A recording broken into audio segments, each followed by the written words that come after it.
చాలా సంవత్సరాల తర్వాత మళ్ళా ఈ కోళ్ళపర్రు గ్రామానికి రావడం దేవుని యొక్క చిత్తమైంది. మాస్టర్ గారికి 12 సంవత్సరాల తర్వాత దేవుడు నన్ను జ్ఞాపకం చేశారు. నేను ఇక్కడికి వచ్చి దేవుని యొక్క వాక్యం చెప్పడం నేను ఎంతో సంతోషంగా ఆధిక్యతగా భావిస్తూ ఉన్నాను. నేను కోళ్ళపర్రు వచ్చినప్పుడు ఈ లోపల రావడానికి చాలా భయంకరంగా ఉంది ప్రాంతం అంతా. ఇప్పుడు రోడ్లు బాగా వేశారు, చాలా బాగుంది. నిజంగా దేవుని యొక్క సన్నిధిలో మనందరం దేవుని చేత దీవించబడ్డానికి ఈ వార్షిక సభలను దైవజనులు ఏర్పాటు చేశారు. నేను రాత్రి దైవజనులు పేతురు గారిని వాడుకున్నారని నేను విన్నాను. వారికి ప్రత్యేకంగా వందనాలు తెలియజేస్తూ ఉన్నాను. వారి సతీమణి గారి సాక్ష్యం నేను ఇప్పుడు యూట్యూబ్లో కొద్దిగా చూశాను. అలాగే స్థానిక దైవజనులకి అందరికీ కూడా ప్రత్యేకంగా ప్రేమ వందనాలు తెలియజేస్తూ మా ప్రియుల ఆర్కెస్ట్రా తమ్ముళ్ళకి నా దీవెనలు ప్రైజ్లా తెలియజేస్తున్నాను. సరే, వాక్యాన్ని చదువుకుందాం, వాక్యం నేర్చుకుందాం. ఈరోజు మన ధ్యానం కొరకు దానియేలు గ్రంథము, దానియేలు గ్రంథము 5వ అధ్యాయం 12వ వచనం. 5వ అధ్యాయం 12వ వచనం చదవగలరా ఎవరన్నా? ఈ దానియేలు శ్రేష్టమైన బుద్ధి గలవాడై కలలు తెలియచేయుటకును మర్మములు బయలుపరచుటకును కఠినమైన ప్రశ్నలకు ఉత్తరమిచ్చుటకును జ్ఞానమును తెలివిగలవాడుగా కనబడెను. బెల్తెషాజరు అను పేరు పెట్టెను. ఈ దానియేలును పిలువనంపుము, అతడు దీని భావము నీకు తెలియచెప్పును. ఈ దానియేలు, అందరు చెప్పండి ఈ మాట, ఇంకొకసారి చెప్తారా? ఈ దానియేలు. ఏ దానియేలు? ఈ దానియేలు. ఇప్పుడు ఏ దానియేలో చూద్దాం. మీరు ఇదివరలో ఈ ప్రసంగాన్ని అనేక పర్యాయాలు దైవజనుల ద్వారా ఆయా మీటింగ్స్లో లేక మీరు వాక్యం చదువుతున్నప్పుడు విని ఉంటారు దానియేలు గురించి. దానియేలు గురించిన వ్యక్తిగత ధ్యానం, దానియేలు యొక్క బయో హిస్టరీ, దానియేలు యొక్క జీవితం, ద క్యారెక్టరిస్టిక్స్ ఆఫ్ డానియల్ జీవితాన్ని గురించి మనం ఈ మధ్యాహ్నం నేర్చుకోబోతున్నాం. సంగమా, శ్రద్ధగా దేవుని యొక్క మాటలు మీరు వినాలని కోరుతా ఉన్నాను. నేను ఈ రాత్రి కూడా మీ మధ్య ఉంటాను. ఈ రాత్రి నా సాక్ష్యంతో కూడిన వాక్యాన్ని కూడా మీకు తెలియచేస్తాను. అప్పుడు శ్రద్ధగా దేవుని యొక్క మాటలు మనం విందాం, నేర్చుకుందాం. దేవుని మాటలలో ఉన్న మాధుర్యాన్ని గ్రహిద్దాం. బైబిల్ చెప్తోంది, మీరు వినువారు మాత్రమై ఉండి మిమ్మల్ని మీరు మోసపుచ్చుకోకుండా ఆ వాక్య ప్రకారం ప్రవర్తించువారునై యుండుడి అని బైబిల్ చెప్తోంది. అంటే వాక్య ప్రకారం ప్రవర్తించాలి. వినడానికి అందరికి కూడా ముందే ఉంటాం, కానీ చేయడానికి చాలామంది వెనక్కి వెళ్ళిపోతూ ఉంటారు. యేసయ్య ఎవరిని మెచ్చుకున్నాడు? వినేవారిని మెచ్చుకోలేదు, ఆయన గైకొనే వారిని మెచ్చుకున్నాడు. ఒక పర్యాయం యేసు ప్రభు వారు ఒక చోట వాక్యాన్ని బోధిస్తూ ఉన్నాడు. ఆ సమయంలో వాళ్ళ తల్లి, వాళ్ళ సహోదరులు, వాళ్ళ సహోదరులు అందరూ వచ్చారు. రాగానే యేసయ్య వారిని చూసి వాక్యాన్ని అర్ధంతరంగా ముగించేసి వాళ్ళ దగ్గరికి వెళ్ళి మాట్లాడాలని వాళ్ళ ఎక్స్పెక్టేషన్. కాబట్టి ప్రయారిటీ నాకు ఇస్తాడు అనుకుని మరియమ్మ ఎదురు చూస్తుంది. ప్రయారిటీ నాకు ఇస్తాడు మా బ్రదర్ అని తమ్ముళ్ళు ఎదురు చూస్తూ ఉన్నారు. యేసు ప్రభు వారికి వార్త చెప్పారు, అయ్యా నీ తల్లి, నీ సోదరులు వచ్చారు అని. వెంటనే వాక్యం మధ్యలో ఉన్న యేసయ్య ఒక మాట అంటాడు, ఎవరు నా తల్లి, ఎవరు నా సహోదరులు? పరలోకమందున్న నా తండ్రి చిత్తము ఎవరైతే నెరవేరుస్తారో వారే నా తండ్రియు, నా తల్లియు, నా సహోదరులు అంటాడు. కాబట్టి ఎవరు ధన్యులు అంటే దేవుని వాక్యాన్ని, దేవుని చిత్తాన్ని నెరవేర్చేవారే ధన్యులు. వారు కావాలి. వాక్యం వినడానికి మీరు వింటూ మార్కులు వేస్తూ ఉంటారు. రాత్రి పీటరయ్య గారు చెప్పిన వాక్యం కన్నా ఈరోజు ఈయన బాగా చెప్పాడు, ఈయన కన్నా ఆయన బాగా చెప్పాడు, రేపు సిద్దిపేట నుంచి ఇంకొక ఆయన వస్తున్నాడు ఇంకా బాగా చెప్తాడు. ఈ మార్కులు వేయడం మానేసి దేవుని యొక్క వాక్యాన్ని మీ అవగతంలోకి తీసుకోవాలని ప్రేమతో మనవి చేస్తున్నారు. ఓకే, దానియేలు గ్రంథం పెద్ద ప్రవక్తలలో దానియేలు ఒకడు. బైబిల్లో చిన్న ప్రవక్తలు 14 మంది ఉంటే పెద్ద ప్రవక్తలు ఉన్నారు. వారిలో మొదటివాడు యెషయా, రెండవ వాడు ఇర్మియా, మూడవ వాడు ఎహెజ్కేలు, నాలుగవ ఆయన డానియేల్. 4 ప్రొఫెట్స్. ఈ 4 ప్రవక్తల్ని మేజర్ ప్రొఫెట్స్ అంటారు, అంటే పెద్ద ప్రవక్తలు అంటారు. పెద్ద ప్రవక్తలు అంటే మనం కూడా ఈ రోజుల్లో దైవజనులకి ఆయన పెద్ద దైవజనుడు అండి, ఈయన చిన్న దైవజనుడు అని. పెద్ద కారు వేసుకొచ్చాడండి, ఈయన సైకిల్ మీద వచ్చాడండి. మనం వాళ్ళ యొక్క వ్యక్తిగత దాన్ని బట్టి మార్కులు వేస్తూ ఉంటాం. దేవుని సన్నిధిలో పెద్ద దైవజనుడు, చిన్న దైవజనుడు, పెద్ద ప్రవక్తలు, చిన్న ప్రవక్తలు అని ఏం ఉండదు. ఎందుకు మరి బైబిల్ పండితులు మేజర్ ప్రొఫెట్స్ అని, మైనర్ ప్రొఫెట్స్ అని చెప్పారంటే వారు రాసిన గ్రంథ విశ్లేషణను బట్టి ఆ పేరు ఇచ్చారు. యెషయా గ్రంథం 66 అధ్యాయాలు రాశాడు కాబట్టి యెషయాను పెద్ద ప్రవక్తల్లో చేర్చాడు. అలాగే ఇర్మియా గ్రంథం 50 అధ్యాయాలు ఉన్నాయి, పైచిలుకు ఉన్నాయి. ఎహెజ్కేలు అలాగే డానియేలు 12 అధ్యాయాలు ఉన్నాయి. కాబట్టి మిగతావన్నీ కూడా మరి చిన్న చిన్నవిగా వారు చెప్పడం ప్రారంభించారు. కాబట్టి ఇలాగ డీవియేషన్ చేశారు బైబిల్ పండితులు. అయితే పెద్ద ప్రవక్తగా చెప్పబడుతున్న డానియేల్ ఎవరు అనే సంగతిని మనం ఆలోచన చేస్తే, దానియేలు ఒక బానిస. ఎక్కడికి వచ్చాడు ఈయన అంటే ఆయన బాబిలోనియా దేశానికి వచ్చాడు. ఎందుకు వచ్చాడు అంటే ఇశ్రాయేలు యొక్క రాజులు చాలా ప్రాముఖ్యమైన రాజులు 3 ఉన్నారు. మొదటి రాజు సౌలు, రెండవ రాజు దావీదు, మూడవ రాజు సొలొమోను. సొలొమోను తర్వాత రాజ్యం 2 భాగాలు అయిపోయింది రెహబాము కాలంలో. రెహబాము కాలం 2 రాజ్యాలు, ఉత్తర రాజ్యాలు, దక్షిణ రాజ్యాలు. ఉత్తర రాజ్యాల రాజుల్ని ఇశ్రాయేల్ రాజులని, దక్షిణ రాజ్యాల రాజుల్ని మరి యూదా రాజులని అంటారు. ఈ రాజులు పరిపాలిస్తూ ఉండగా ఆఖరి రాజు యెహోయాకీము కాలంలో దేవుడు సెలవిచ్చాడు, ఇశ్రాయేలు ప్రవక్తలు తమ సన్నిధిలో సరిగా నడవలేదని, సరిగా వారు జీవించడం లేదని దేవుడు గమనించి వారిని బంధకాలకి, బందీలకు అప్పగించాడు, చెరకు అప్పగించాడు. నెబుకద్నెజరు ఒక క్రూరమైన వ్యక్తి వచ్చి ప్రపంచమంతటిని కైవసం చేసుకుని అలాగే ఇశ్రాయేలు దేశాన్ని కూడా వారు సర్వనాశనం చేస్తాడు. ఇశ్రాయేలు మందిరాన్ని సర్వనాశనం చేస్తాడు. ఇశ్రాయేలు రాజు యొక్క కోటను సర్వనాశనం చేస్తాడు. ఇశ్రాయేలు నిబంధన మందసాన్ని తరమగొడతాడు. ఇశ్రాయేలు కన్యకలను పాడు చేస్తాడు. గర్భిణీ స్త్రీల గర్భాలను కోసేస్తాడు. ఒక క్రూర జంతువుగా, క్రూరమైన వ్యక్తిగా నెబుకద్నెజరు అనే రాజు, బాబిలోనియా చక్రవర్తి వచ్చి ఇశ్రాయేలు అందరినీ చెరగొడతాడు. చెరగొనిపోతే ఆ చెరగొనిపోయిన వారిలో తీసుకెళ్లే వారిని, మంచి వాళ్ళని తీసుకెళ్తాడు రాజు.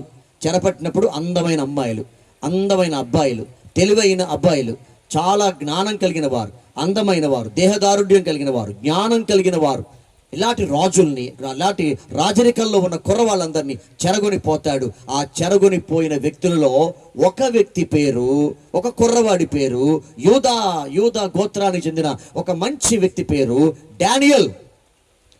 డానియేల్ అనగానే, నేను బైబిల్ కాలేజీ టీచర్ని కాబట్టి, ప్రొఫెసర్ని కాబట్టి చాలా కాలంగా బైబిల్ కాలేజీ పరిచయంలో ఉన్నాం. మేము గ్రంథం యొక్క పూర్వపరాలు చెప్పకుండా వాక్యంలోకి వెళ్ళాం. కాబట్టి దేవుని యొక్క వాక్యాన్ని క్షుణ్ణంగా ఒకసారి నేర్చుకుందాం. బైబిల్ మనం చూస్తే ఈ దానియేలు అనేటువంటి ఆయన బాబిలోనియా రాజ్యంలో ఉన్నప్పుడు ఈ దానియేలు అనబడిన ఇతను ఎలాంటి వ్యక్తిత్వం కలిగిన వాడుగా ఉన్నాడు. నేను అంటాను, దానియేలు లాంటి దర్శనాలు కలిగిన వాడు ఎవడో బైబిల్లో లేడు. దానియేలులాగా భవిష్యత్తు అంత్యకాలము గురించిన ప్రవచనాలు చెప్పిన వాడు ఎవరు బైబిల్లో లేడు. మీరు ప్రకటన గ్రంథం ధ్యానించాలనుకున్నప్పుడు తప్పకుండా దానియేలు గ్రంథం ధ్యానించకుండా మనం బైబిల్ని ధ్యానించలేము. దానియేలు గ్రంథం భవిష్యత్తులో జరగబోయే సంగతులు, 1000 ఏళ్ల పరిపాలన, ఇశ్రాయేలు రాజ్యం, ప్రపంచంలో ఇప్పుడు జరుగుతున్న యుద్ధాలు, భూకంపాలు, ఇవన్నిటి గురించిన వివరాలు అన్నీ కూడా దానియేలు ముందుగానే ప్రవచించాడు.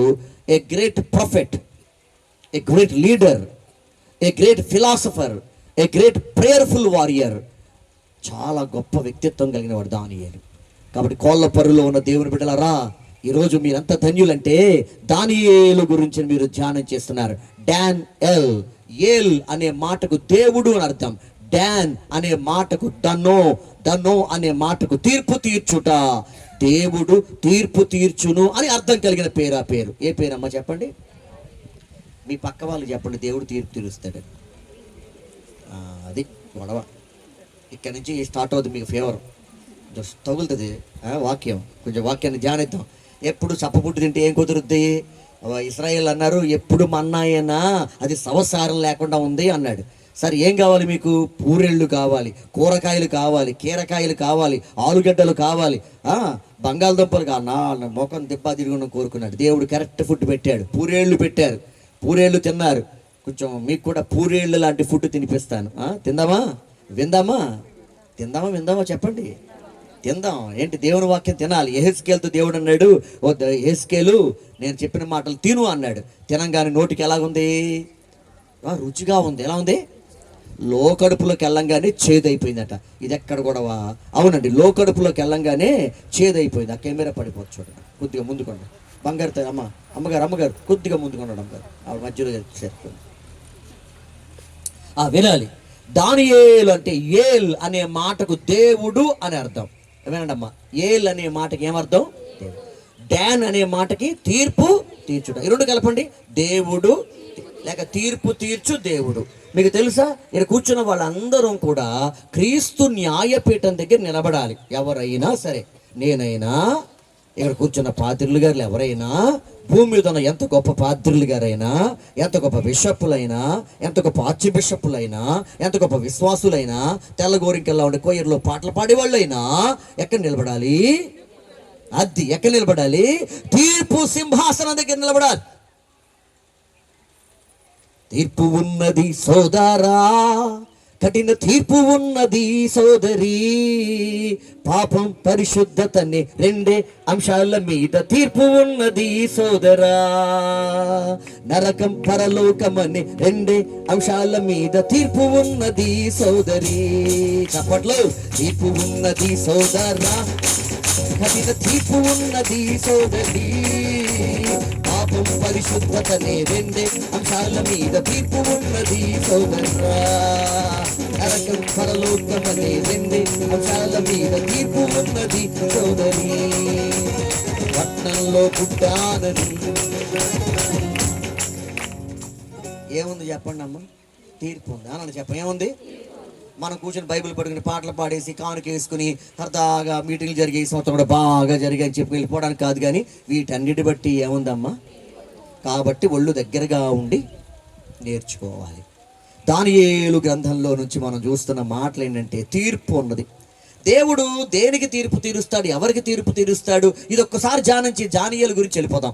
దేవుడు ఎవరికి తీర్పు తీరుస్తాడు? ఎందుకు తీర్పు తీరుస్తాడు? బైబిల్ గ్రంథాన్ని మనం నిశ్చితంగా పరిశీలన చేస్తే దేవుని యొక్క వాక్యం ఏం చెబుతుందో మనకి అర్థం అవుతుంది. ఏం చెప్తుందో అర్థం అవుతుంది. మొట్టమొదటిగా దేవుడు ఎవరికి తీర్పు తీరుస్తాడు చూద్దాం. బైబిల్ గ్రంథాన్ని హెబ్రీయులకు రాసిన పత్రిక 13వ అధ్యాయము 4వ వచనం మీ అందరికీ బాగా తెలుసు.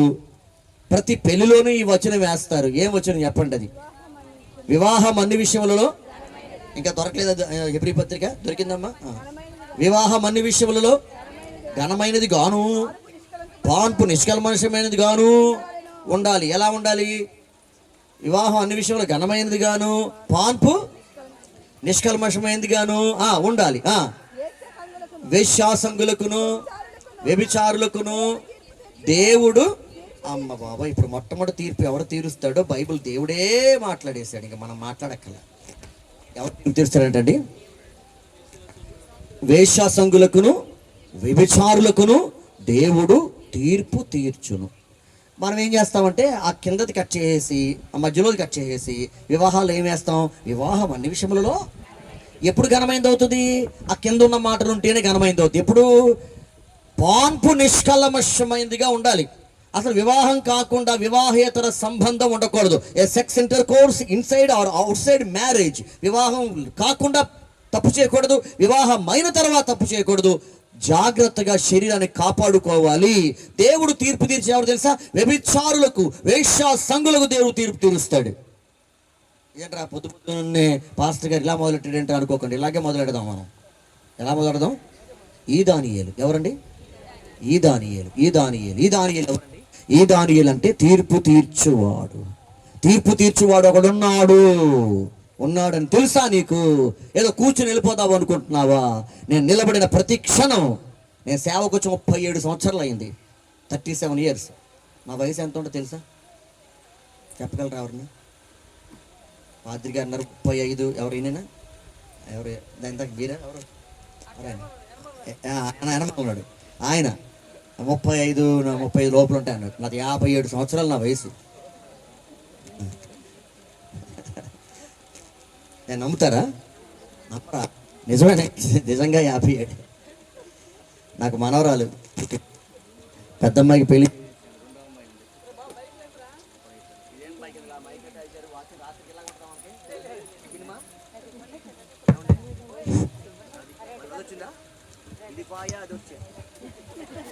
Praise the lord.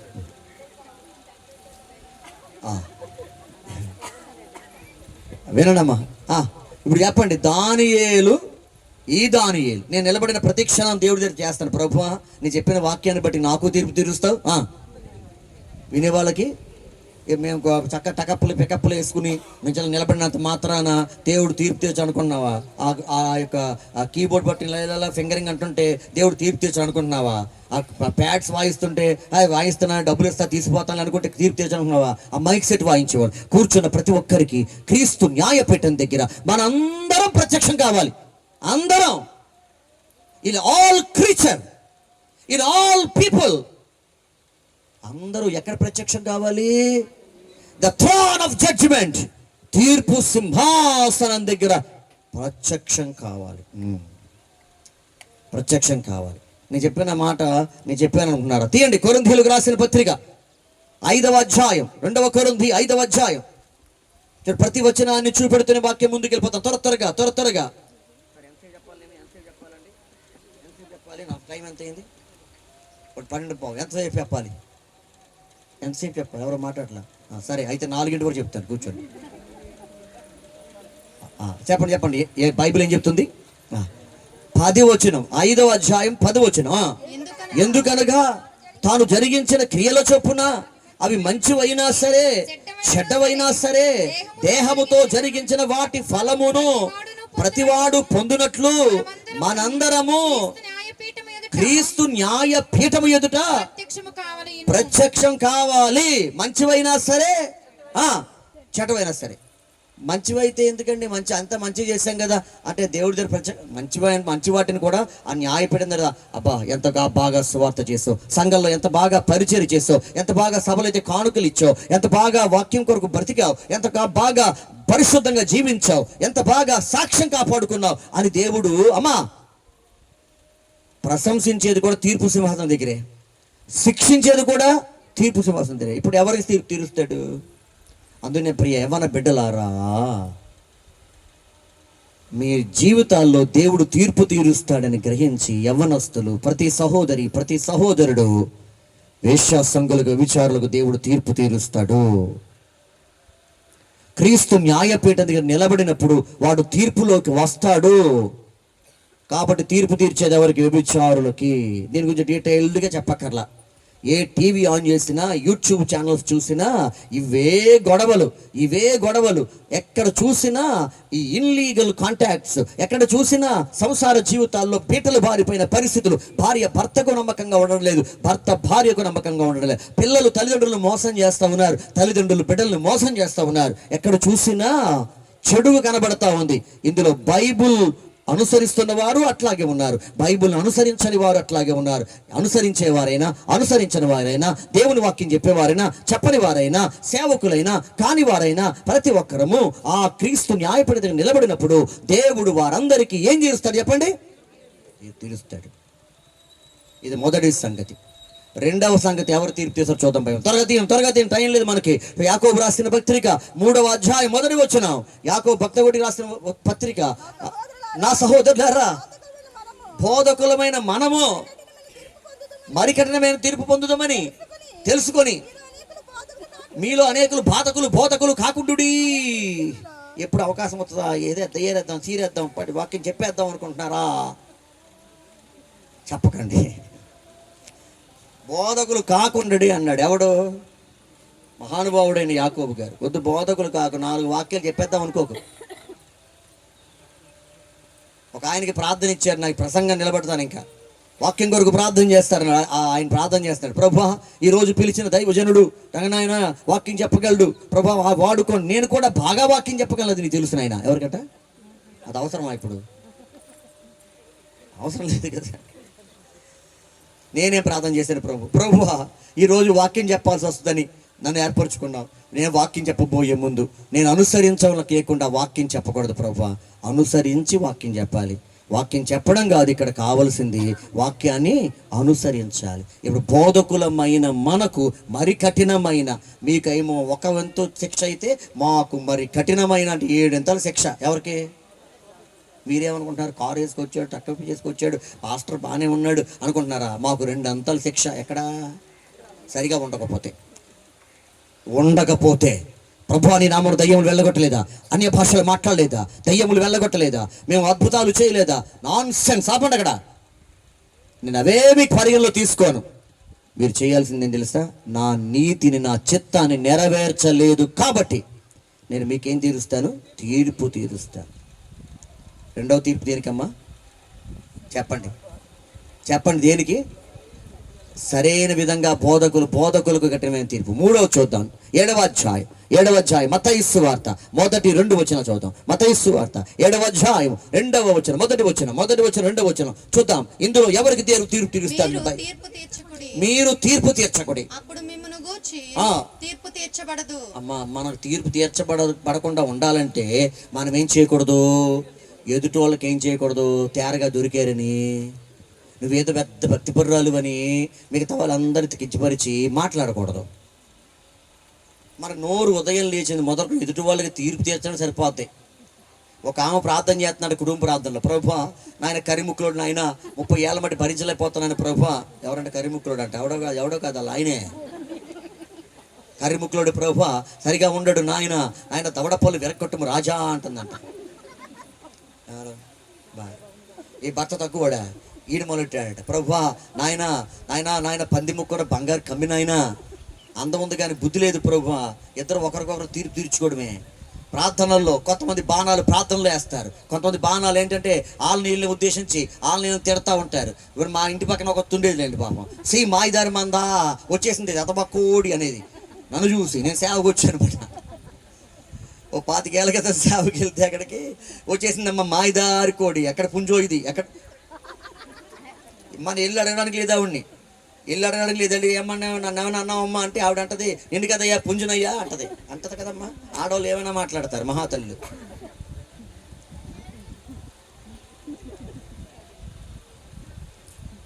నన్ను చూసేది ఈ రోజున ఇంకా దులిపి వదిలిపెడతాను, ఇల్లు వదిలిపెడతానా అనుకునేది. ఇల్లు దులిపి వదిలిపెడతాంట నన్ను అంట. ఇల్లు పేరు నేను కనపడతాను ఆవిడ సైతాన్లాగా. దేవుని బిడ్డలారా మారిందండి. దేవునికి స్తోత్రం చెప్పండి. హల్లెలూయా. మరి బైబిల్ ఏం చెప్తుంది తెలుసా? ఎదుటి వాళ్ళకి ఏం చేయొద్దు. నువ్వు ఎవరి గురించి తీర్పు తీర్చకుండా ఉన్నావు, దేవుడే తీర్పు తీరుస్తాడు. దేని గురించి మాట్లాడద్దు. అన్నిటికీ తీర్పు తీర్చే ఒక గడియ వస్తోంది. అప్పటి వరకు నోరు మూసుకుని ఉందాం. మన పని కాదు తీర్పు తీర్చడం. వాడిలాగా వీడిలాగా అదిలాగా ఇదిలాగా. కొంతమందికి ఇంకా అలవాట్లేదు మాట. అలవాటు ఏంటంటే తెలుసా? ఎవరింటికి ఏం వెళ్తుంది, ఏం తింటున్నారు, ఏం తాగుతున్నారు, ఆల్టెట్లాగా ఇట్లెట్లాగా ఇదేలాగా అదేలాగా అరే ఓ మాట్లాడుతూనే ఉంటారు. వాళ్ళ నోళ్ళల్లో డాష్ ఏమైనా చేసుకోండి. ఆ నోళ్ళు మంచివా? తీర్పు తీర్చే నోళ్ళు. ఏ నోళ్ళు? తీర్పు తీర్చకండి. తీర్పు తీర్చే వారికి ఏం తీర్చబడుతుంది? తీర్పు తీర్చబడుతుంది. తీర్పు తీర్చే వారికి ఏం తీర్చబడుతుంది? తీర్పు తీర్చబడుతుంది. ఇప్పుడు 3 చెప్పాను. మొదటి వ్యభిచారులకు, వేశ్యాసంగులకు. 2 బోధకులకు. 3 ఎవరికి? తీర్పు తీర్చే వారికి. 4 ఎవరికో చూద్దాం చూడండి ఒకసారి. 4 ఎవరికో చూద్దాం చూడండి. దేవుడు ఎవరికి తీర్పు తీరుస్తాడు చూద్దాం. యోహాను రాసిన పత్రిక 3వ అధ్యాయం. Let's read Bible. ఒకసారి బైబుల్ చూద్దాం. యోహాను రాసిన పత్రిక 3వ అధ్యాయం. యోహాను రాసిన పత్రిక 3వ అధ్యాయము 18, 19. అమ్మ యోహాను రాసిన పత్రిక సువార్త, యోహాను సువార్త, క్షమించండి. మరి ఆయన యందు విశ్వాసం ఉంచువానికి తీర్పు తీర్చబడదు. విశ్వసింపని వాడు దేవుని అద్వితీయ కుమారుని నామమందు విశ్వాసం ఉంచలేదు గనుక వానికి ఇంతకు మునిపే తీర్పు తీర్చబడెను. ఆ తీర్పు ఇదే. చాలు. ఎవరికి తీర్పు తీర్చబడితే? ఆయన యందు విశ్వాసం ఉంచని వారికి తీర్పు తీర్చబడుతుంది. మీరు ఈ వచనం చదివి ఏమనుకుంటున్నారు? ఆయన యందు విశ్వాసం ఉంచని వారు అంటే అర్థం ఎవరు? అన్యులా? కాదు. మనం విశ్వాసుల రూపంలో కనబడే పిశాచాల్లో ఉంటాం. ఓ సామెత ఉందండి, మా పాస్టర్లకు వాడతారు. అదేం తెలుసా? పాస్టర్ల పిల్లలందరూ పందులు అవుతారంట, విశ్వాసుల పిల్లలందరూ పిశాచులు అవుతారంట. ఇదేమో వారు అంటారు. మనం పిశాచులు అవ్వకూడదు. పైకేమో విశ్వాసం. ఒక ఆమె అంటుంది నా దగ్గరికి వచ్చి, ప్రభు ఏమంటే అయ్యగారండి మరి చర్చికి వచ్చి 15 ఏళ్ళు అయ్యిందండి అంది. అవునమ్మా, చాలా కాలం అయింది కదా అన్నాను. అయ్యగారండి మన సంఘంలో అందరికీ దేవుడు కార్యాలు చేస్తున్నాడండి, అందరు ఇల్లు మీద ఇల్లు కడుతున్నారండి, పెళ్ళిళ్ళ మీద పెళ్ళిళ్ళు చేసుకుంటున్నారండి అంటుంది. అంటే నేను అవునమ్మా దేవుడు కార్యాలు చేస్తున్నాడు సంఘంలో. మరి ఏంటంటే అయ్యగారు నా పెద్ద దేవుడు చల్లగా చూడలేదు, ఎందుకంటే దేవుడు నమ్ముకున్నాను కానీ ఒక 100 సార్లు అంది దేవుడు నమ్ముకున్నాను కానీ బైబిల్ చదువుతుంది. నేను పైకెత్తి అవునమ్మా నువ్వు దేవుడు నమ్మేవు కానీ దేవుడు మాత్రం నేను నమ్మట్లేదమ్మా అన్నాను. మనం దేవుడు నమ్మడం కాదు, ఎవరు నమ్మాలి? మనం గట్టిగా చెప్పండమ్మా, ఎవరు నమ్మాలి? సేవకులను ఎవరు నమ్మాలి? నన్ను ఎవరు నమ్మాలి? ఆ పైన ఉన్న దేవుడు నమ్మాలి. బలా నమ్మకమైన మంచి దాసుడా, బలా నమ్మకమైన మంచి దాసురాలా, నమ్మకంగా కొద్దిలో నమ్మకంగా ఉన్నావు. విశ్వసించావా? దేవుడిని నమ్మకం పెట్టుకుంటున్నావా? నమ్మకం ఉన్నదా? నమ్మకం ఎప్పుడు కావాలి? ఉత్తప్పుడు కాదు. నమ్మకం ఉత్తప్పుడు అందరం పాటలు పాడతాం. ఏం పాటలు పాడతాం? నువ్వు పాట నేను వస్తుండగా పాడే ఏం పాటది? అంత్యకాల అభిషేకం సర్వజనుల కోసం. మీ మీద ఎలా ఉంది కానీ నాకు పెండాల నుంచి వస్తుంటే నా మీదకి వచ్చింది పరిశుద్ధాత్మ అభిషేకం. అభిషేకం కావాలి ప్రభు, నాకు అభిషేకం కావాలి అంటాం మనం. మంచిదే, ఇక్కడ అన్నీ బాగానే ఉంటాయి. ఈ అభిషేకం ఎప్పుడు ఎగిరిపోతే తెలుసా? ఇంట్లోకి వెళ్ళంగానే భర్త ఏమని అనగానే అభిషేకం వెళ్ళిపోయి మళ్ళీ సైతాన్ అభిషేకం వచ్చేసి ఎవరన్నా తిట్టగానే అంత్యకాల అభిషేకం అని పాడతాం. ఇక్కడ ఆడికి వెళ్ళంగానే సైతాన్ అభిషేకం పంపించేస్తాడు. అప్పుడు విచిత్రంగా మారిపోతాం, నోరు మారిపోతుంది, చూపు మారిపోతుంది. ఇంటి ముందుకు వచ్చి ఎవడన్నా అడుగుతుంటే వాడికి లెక్క చెప్పకుండా ఉంటాం. అయ్యా దేవుని యందు విశ్వాసం ఉంచాం, కష్టాల్లో విశ్వాసం ఉంచాం, సమస్యల్లో విశ్వాసం ఉంచాం, నా ముందు విశ్వాసం ఉంచలేదు. నువ్వు దేవుని యందు ఏముంచాలి? గట్టిగా చెప్పండి, ఏముంచాలి? విశ్వాసం అనే మాట ఎప్పుడు అది ఆర్డర్లోకి వస్తుంది, ఎప్పుడు అది మరి అనుభవంలోకి వస్తుంది అంటే తెలుసా? సమస్యల్లో ఉన్నప్పుడు మాత్రమే విశ్వాసం అనేది ఆపరేట్ అవుద్ది. Faith can operate in sufferings, in tribulations, in the persecution. సమస్యలు వచ్చినప్పుడు, కష్టాలు వచ్చినప్పుడు, ఇబ్బందులు వచ్చినప్పుడు ఏది ఆపరేట్ అవుతుంది తెలుసా? విశ్వాసం ఆపరేట్ అవుతుంది. మరి నన్ను చూస్తే మీరు ఎలా ఉన్నాను చెప్పండి, బాగానే ఉన్నానంటారా? చెప్పడమ్మా, పర్లేదు బాగానే ఉన్నాను. నాకు క్యాన్సర్ 4th స్టేజ్కి వెళ్ళిపోయాను నేను. తెలుసా మీకు? క్యాన్సర్ 4వ స్థాయిలోకి వెళ్ళిపోతే డాక్టర్లు నాతో చెప్పారు, నువ్వు బతకు చచ్చిపోతావని చెప్పారు. రాత్రి చెప్తాను సాక్ష్యం, బతకు చచ్చిపోతామని చెప్పారు. ఎప్పుడో కాదు, ఇది 2021 మొన్నే. ఇంత బలంగా సేవ చేస్తూ, టీవీలో మాట్లాడుతూ, వెబ్ ఛానల్లో మాట్లాడుతూ, బైబిల్ కాలేజీలో లెక్చరర్గా ఉండి కొన్ని 100 మంది 1000 మంది పాస్టర్లు తయారు చేసిన నేను గదికి పరిమితమై బ్రదర్ నేను ఏడుస్తూ ఉన్నాను. బ్రదర్ నా మీద జరిగిన టెస్టులు చాలా భయంకరమైన టెస్టులు. ఒక మనిషి ఆ టెస్ట్లో చచ్చిపోతాడు. నాకు వచ్చిన ప్రాస్టేట్కి వచ్చింది నా క్యాన్సర్. బయట ఇంకెక్కడ వచ్చే కనుక దానికి ఏమైనా చేయొచ్చు. ప్రాస్టేట్ అనేది ఎక్కడో తెలుసా? యూరిన్ బ్లాడర్కి లోపల దాగి ఉండే చిన్న గ్రంథి, ఆ గ్రంథికి వచ్చింది నాకు prostate cancer. It is a difficult cancer. Prostate cancer అయినా ప్రాస్టేట్కి ముందు భాగంలో వస్తే బాగుండేది, డాక్టర్లు ఆపరేట్ చేయవారు. నాకు ప్రాస్టేట్ భాగం ఈ పక్కనున్న రిబ్బుకి, దానికి ఆనుకుని రిబ్బుకి కూడా క్యాన్సర్ మెటాస్టాటివ్ లెవెల్లోకి వెళ్ళిపోయింది. అంటే క్యాన్సర్ వ్యాపించే దశకు వెళ్ళిపోయింది. అప్పుడు తెలిసింది నాకు క్యాన్సర్ అని. భీమవరంలో, విజయవాడలో, రాజమండ్రిలో అన్ని డాక్టర్ల దగ్గర తిరిగితే డాక్టర్లు అందరూ నీకు బాగుంది, నీకేం లేదు, కడుపులో నొప్పి విపరీతంగా వచ్చేది. బయట మీటింగ్స్ తిరుగుతున్నాం, అక్కడ ఆహారం ఇక్కడ ఆహారం తింటున్నాం, నూనెలు రకరకాల నూనెలు వాడుతున్నాం. సేవకులు ఎక్కడ పాడైపోతారో తెలుసమ్మా? విశ్వాసులు ప్రేమ దగ్గరే పాడైపోతాడు. ఇత్తినయ్య గారు అని పెడతా ఉంటే మీ ప్రేమ మా సావుకు వస్తుంది. అంతే కదా, ఈ ప్రేమ అంతా మా సావుకు వస్తుంది అన్నమాట. ఇంకా బాధ్యత అనేది అన్నమాట. ఇత్తినయ్యా అని. మొన్న హౌస్ విజిటింగ్కి వెళ్తే అక్కడ మజ్జిగ ఇచ్చింది. అమ్మ మజ్జిగమ్మ తాగుతానమ్మా అని చక్క తాగాను మజ్జిగ అలా వెళ్ళాను. సార్ కాఫీ తాగకపోతే కుదరదు అయ్యారు, దైవ సేవకుడు గిన్నెడు నీళ్ళు తాగాలి కదా అయ్యారు, అంతకన్నా ఎక్కువ ఇచ్చాను, తాగండి అయ్యారు అంది. కాఫీ తాగాను. ఇదన్నా కడుప కండవీళ్ళు మడుగా, డస్ట్బిన్ ఇలా పెట్టి అలా పడేయడానికి. ఇదేమన్నా ఇది డస్ట్బిన్? తాగాను. కాఫీ తాగిన తర్వాత ఇంకోడింది, అయ్యగారు కొబ్బరి బొండలు తాగండి అయ్యగారు, మీరు మా ఇంటికి రాక వచ్చారు. అమ్మ నేనేం తాగే ఓపిక లేదమ్మా అంటే, అయ్యగారు మా ఇంటి దగ్గర ఎంత తాగుతారులేండి అయ్యగారు, మేము పేదవాళ్ళం కదండి. నేనమ్మ పేద చిన్న ఏం లేదురా, ఇవ్వండి కొబ్బరి బొండ తాగేశారు. మా పాస్టర్ మరి ఒకటే తీర్మానం, నేనేం తాగను ఏం తిన్నాను, ఇంకా వాళ్ళని ఎవరో ఏం చేయలేరు. నేనేమో మొహమాటస్తుడిని, అన్ని పెట్టిన తర్వాత తింటా ఉన్నాను. అక్కడి నుంచి వెళ్ళిన తర్వాత రోజ్ వాటర్ అంట, రోజ్ వాటర్, అమ్మ రోజ్ వాటర్ అంది. ఇంకా మేము వెళ్ళి ఎందుకు వెళ్తున్నా ఉద్దేశం మర్చిపోతారు, మాకేం పెట్టాలా అని ఆలోచన చేస్తారు. చివరి ముత్తాయింపుగా ఒక ఆమె ఏం చేసింది తెలుసా, చక్కగా ఏంటంటే ఈ జాంకాయలు తరిగి అందు మీద ఉప్పు కారం వేసి పెట్టింది. ఇవన్నీ అయితే రాత్రికి చూసుకోండి జలధార చెప్పలేము.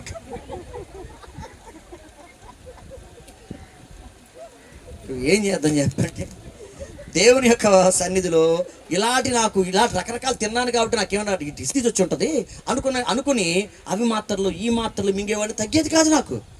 ఇక నాకు డయాగ్నోడ్ అయ్యేసరికి 4వ దశకి వెళ్ళిపోయింది క్యాన్సర్. 4వ దశలో ఎవరు బతకడు, చచ్చిపోతాడు. గదిలో ఉండి దేవుడిని ఇలాగే అడిగాను నేను, దేవా నేను నమ్మకంగా నీ సేవ చేశాను కదా, అహోరాత్రులు కుగ్రామాలు, చిన్న ఊళ్ళు, పెద్ద టౌన్స్, సిటీస్, మరి ఎక్కడ దాచుకోకుండా నీ సేవని ఎన్ని సంవత్సరాలు 36 సంవత్సరాలు నీ సేవను చేశాను కదా, నాకు ఇచ్చిన బహుమానం ఇదే ప్రభు అంటే, ప్రభు అన్నాడు నువ్వు బతుకుతావురా నా ఎందు విశ్వాసం ఉంచు. ఆమె విశ్వాసం ఉంచు. ఏముంచాలి ఇప్పుడు, ఏముంచాలి? మైకెక్కి మీ అందరికీ విశ్వాసం ఉంచని చెప్పడం వేరు, నేను విశ్వాసం కలిగి ఉండడం విశ్వసించు. ఎవడన్నా క్యాన్సర్ ట్రీట్మెంట్ అయితే తలంతా ఊడిపోద్ది, అన్ని బాడీ మీద ఉన్న వెంట్రుకలన్నీ టిష్యూస్ అన్ని సెల్స్ అన్ని డ్యామేజ్ అయిపోతాయి కెమోస్ ద్వారా, రేడియేషన్ థెరపీ ద్వారా. నాకు కెమోస్ ఇంజక్షన్ రూపంలో ఇచ్చేవారు, ఇంజక్షన్ రూపంలో. అది 3 నెలలకు ఒకసారి చేసుకునేవాడిని. దేవుని మహాకృప ఏంటంటే, ఇటు క్యాన్సర్ ట్రీట్మెంట్, ఇటు మీటింగ్స్, నన్ను ఇద్దరు ఎత్తుకొచ్చేవారు. ఇద్దరు నా ఎముకలు పటుత్వం తప్పిపోయాయి. కుర్చీలో కూర్చుని వాకింగ్ చెప్పాను 1 సంవత్సరం అంతా. ప్రభుత్వం నన్ను కుదరదు, నాకు నువ్వు తగ్గితే కానీ, నాకు సూచన చూపెడితే కానీ కుదరదు. నేను సిఎంసి రాయవెల్లూరు చెన్నై రాష్ట్రంలో ఉంది, సిఎంసికి వెళ్ళి ట్రీట్మెంట్ తీసుకున్నాను. Still I am now purely perfectly health నాకు దేవుడు అనుగ్రహించాడు. దేవునికి స్తోత్రం చెప్పండి, చప్పలు కొట్టండి. ఏముంచాలంట? తన కుమారుని యందు, గట్టిగా, తన కుమారుని యందు ఎప్పుడు విశ్వాసం ఉంచాలి? సమస్యలు నీ ఇంట్లో రేగుతున్నప్పుడు ఉంచాలి, కష్టాలు నిన్ను కదులుస్తున్నప్పుడు ఉంచాలి, సమస్యలు వెంటాడుతున్నప్పుడు ఉంచాలి. జీవితమే సవాలుగా మారితే, జీవితమే ఇబ్బందులుగా నిన్ను గురి చేస్తా ఉంటే, ఆ రక్షకుడి వైపు నీ కన్నులు పెట్టాలి. నా దేవుడు అంటాడు, కలవరపడకు నేను నిన్ను ఆదుకుంటాను అంటాడు. ఆయన మాటల మీద నమ్మకం పెట్టుకోవాలి. నేనేమి క్రైస్తవ నేపథ్యం కుటుంబం నుంచి వచ్చినాడు కాదు, పూజలు పునస్కారాలు చేసే బ్రాహ్మణ కుటుంబానికి చెందినవాడిని. ఉదయం లేస్తే 3:30 గంటలు పూజ చేస్తే కానీ బయటకు వచ్చేవాడిని కాదు. నేను ఉదయాన్నే దేవుని దగ్గర మొర్ర పెట్టుతూనే పూజా పునస్కారం మన అమ్మ నాన్న నేర్పారు. క్రైస్తవ నేపథ్యం నాకు లేదు. నేను ఒక బలహీనుడుగా ఉన్నప్పుడు, ఎందుకు పనికిరాని వాడుగా ఉన్నప్పుడు ప్రభు నన్ను రక్షించుకున్నాడు. అన్నాడు, నా యందు విశ్వాసం పెట్టంతే చాలు. Only faith. నమ్మకం పెట్టు. నా పిల్లలు ఏడ్చారు, డాడీ నువ్వు, ఓ డాక్టర్ ఫోన్ చేసి చెప్పాడు మా పిల్లలకి, ప్రిపేర్ అయిపోయిందమ్మా 2-3 మంత్స్. ఈ ఆకివీడు సరౌండింగ్ ఏరియా నుంచి ఒక 2 పాస్టర్లను చూడడానికి వచ్చారు. 2 యాపిల్ కాయలు బత్తాకాయలు పట్టుకుని అన్నారు. నేనేం మామూలుగా ఉన్నాను, బాధపడకంటే కూర్చున్నాను. పోలేండి అయ్యారు, అది పోలే, మీకు వచ్చిన కష్టం గొప్పది అయ్యారు, మీరు మాకన్నా ముందుగా పరలోకి వెళ్ళిపోతారు, తర్వాత మేము వస్తాంలేండి అన్నారు. నేను ఆదరించడం ఇలాగా ఏమండి? ఎవరన్నా అట్లా ఆదరిస్తారండి? నేను బతుకుతారండి, మీరు బలంగా ఉంటారని చెప్పాలా? లేకపోతే మీరు ముందు వెళ్ళిపోతారండి, మీ వెనకాల వస్తామంటే నేను వెళ్ళిపోతానేమో. పరలోకము పాడేస్తాను, మీరు కూడా. ఇప్పుడు పరలోకం నా దేశం అనే పాట ఈ నా కళ్ళ ముందుకు అలవాటుపోయమాట. ప్రార్థన చేద్దామని గారు 2 యాపిల్ కాయలు బత్తాకాయలు ఇచ్చారు, వెళ్ళిపోయారు. సరిగ్గా 2021 సంవత్సరంలో నాకు క్రిస్మస్ కొరకు పిలుపు వచ్చింది. నేను మాట్లాడుతున్నమాట పలానా సేవకులు ఎలా ఉన్నారన్నాను. ఆయన ఇద్దరు కరోనాలో ఇద్దరు వెళ్ళిపోయారండి అన్నారు. నవ్వకండి ఇది నవ్వడం కాదు. వాళ్ళిద్దరు వెళ్ళిపోయారంట. వాళ్ళు ఏమన్నారు, ముందు మీరు వెళ్ళిపోయిన తర్వాత మేము వస్తామని. నాకన్నా ముందు వెళ్ళిపోయారు. ఏం చేయండి మరి? దేవుడు అన్నాడు, నువ్వు బ్రతుకుతావు అన్నాడు. నా వల్ల నీకు దీర్ఘాయుష్షు కలుగుద్దు. I am alive today.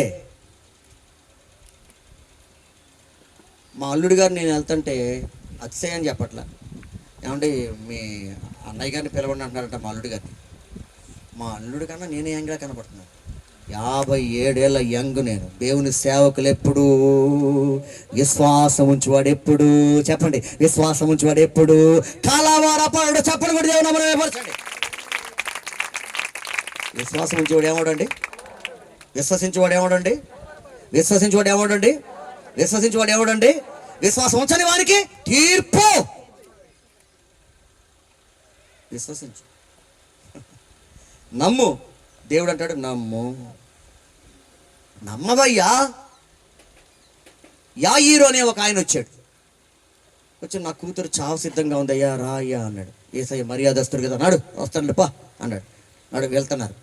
మార్గ మధ్యంలో ఒక ఆమె వచ్చి ఏం చేసింది, వెనకాలే వచ్చి ఏముంటుంది వస్తుంది. అక్కడ ఆగింది, స్వస్థత పొందింది. అక్కడ ఒక గంట అయిపోయింది. ఈ లోపల చెవిలో చిన్న మాట, మీ అమ్మాయి ఆల్రెడీ బాధ్యత అనేసింది. అందరూ వాయించేవారు సిద్ధమైపోయారు. పిల్లల గురువులు వాయించేవారు, డప్పులు వాయించేవారు వచ్చేసారు. చావు మేళం అంతా వచ్చేసింది. అక్కడ వచ్చే త్వరగా అని చెప్పి కౌరు పెట్టారు. వీడు కంగారుపడి ఏడుస్తున్నాడు. ప్రభు భుజం మీద చేసి ఒక మాట అన్నాడు. ఈ రాత్రి ఈ మధ్యాహ్నం మీతో మాట్లాడుతున్నాను. నా ప్రభువు చెప్పమంటున్నాడు. ఈ మాట చెప్తున్నాను. అదేం తెలుసా? భయపడకు, నమ్మిక మాత్రం ఉంచు. అందరూ చెప్పండి. మీ పక్క వారికి షేకండి, చెప్పండి. భయపడకు, నమ్మిక మాత్రం ఉంచు. గట్టి చెప్పండి. భయపడకు, నమ్మిక మాత్రం ఉంచు. భయపడకు, నమ్మిక మాత్రం ఉంచు. భయపడకు, నమ్మిక మాత్రం ఉంచు. No more fear, only faith. విశ్వసించంతే. విశ్వసింపని వాడికి ఏముంది? చాలా మాటలు విన్నారే. విశ్వసింపని వాడికి ఏముంది? విశ్వసింపని వాడికి ఏముంది? నీ మాట అవునంటే అవును, కాదని ఉండాలి. 5వ చెప్తున్నా, తీర్పు ఎవరు తీర్చుకుంటుందో. నువ్వు అంతకు మించి ఏమైనా మాట్లాడేవనుకో తీర్పులోకి వస్తావు. ఏమొస్తావు? తీర్పులోకి వస్తావు. తీర్పులోకి వస్తావు. తీర్పులోకి వస్తావు. నీ మాట ఎప్పుడూ కూడా జాగ్రత్తగా ఉండాలి. కొంతమంది కుండేలు చెప్పడం చాలా సరదా. అక్కడ మాటలు ఇక్కడ మాటలు అక్కడ చెప్తూ ఉంటారు. కొంతమందికి ఏదో అలవాటు తెలుసా? ఏదో తెలుసా? వాళ్ళు ఇతరుల కుటుంబాలను కూల్చే మాటలు మాట్లాడతారు. నా ప్రియ సోదరులారా, నేను ఈ యొక్క మధ్యాహ్నం చెప్తున్నాను, మీరు దేవుని సన్నిధిలో తీర్పు పళ్ళలో నుంచి రాకుండా ఉండాలంటే మీ నోరు జాగ్రత్తగా కాపాడుకోవాలి. నా చిన్న పాప చిన్నతనంలో తనకి సుమారుగా ఒక 4 years ఉంటాయి. మా చిన్న పాప నాతో అడుగుతుంది, డాడీ మనం పెంచుకుంటున్నామే ఈ యొక్క సన్ని అని పెట్టే మా కుక్కకి, ఆ సన్ని పళ్ళేంటి డాడీ, ఎప్పుడు చాలా తెల్లగా ఉంటాయండి డాడీ అంది. నేను అన్నాను, అవి చాలా బ్రష్ చేసుకుంటాయమ్మా అన్నాను. ఊరుకో డాడీ, జోకేకు, కుక్కలకి బ్రష్ ఎవరిచ్చాను ఇచ్చావా అంది. ఇవ్వలేదులే అన్నాను. మరి ఎందుకు ఉంటాయి డాడీ అంది. వాడికి పేచి పెడుతుంది. పిల్లలకి ఏదో తెలుసుకోవాలని ఆతురత. నేను అన్నాను, అవి మనలాగా పాచి మాటలు మాట్లాడవమ్మా, అందుకే దాని పళ్ళు ఎలా ఉంటాయి. చెప్పండి, ఏదైనా పళ్ళు చూసారా ఎంత తెల్లగా ఉంటాయి? మాంసం తిని కనీసం పళ్ళు కూడా, అరే పొక్కల ఉమ్ము కూడా పోయావు, అవి ఆ పళ్ళు ఎలా ఉంటాయి చెప్పండి. మనం ఉదయం లేచింది మాత్రం నీ నాలుకతో. కొంతమంది నాలుకలు కాదు, వరదూసిన కత్తులు. చాలా పేంత ఇలా ఒక ఆవిడ అంటుంది అదే రోజు, అయ్యగారండి మా తోడుకోడలికి ఇప్పుడు చెప్పండి అయ్యగారు, సమయం వస్తుంది అప్పుడు అనవలసిన మాటలన్నీ అంటానంట. అనవలసిన మాటలన్నీ తయారు చేసి ఉంచుకుంది లోపల, అంటే బాగా పొదును పెట్టి, నీ నోటి మాటలే అమ్మ బహుదురావాసనే బొమ్మ, నీ నోటి మాటలే నీచు వాసనలాయే, నిత్యము నీ బ్రతుకు మార్చుకో. తొందరెందుకే ఓటికొండ, నీకు తొందరెందుకే తోలుకొండ, పకపకా నవ్వకే అమ్మ నీకు పరిహాసమేలనే బొమ్మ, పకపకా నవ్వుచు చకచకా తిరుగుచు మూల్గుచూ నుంటావే ఓ మాయ బొమ్మ. చిన్నప్పుడు మాకు తత్వాలు నేర్పించేవారు. తత్వం ఇది తాత్విక ధోరణ. కాబట్టి నా ప్రియ సోదరులారా, అందుకని నోరు జాగ్రత్త పెట్టుకుందాం. నోరు నగదుగా కాపాడుకుందాం. నోటిని ఎలా కాపాడుకుందాం? బంగారం డబ్బుల్ని ఎలా కాపాడుకుంటాం? నాలుగును కూడా అవసరం వస్తేనే మాట్లాడదాం, అవసరం లేకపోతే మాట్లాడుతూ, అవసరం లేకపోతే ఎక్కువ మాట్లాడుతూ. నాకు ఆదివారం విపరీతంగా స్ట్రైన్ అయిపోతాను. చర్చిలో మాట్లాడి ఎవరితో మాట్లాడబోతేది. మా పిల్లలు అంటారు, డాడీ ఒకసారి మ్యూట్ అయిపో, ఎంత మాట్లాడేవో. సేవకులం మేము.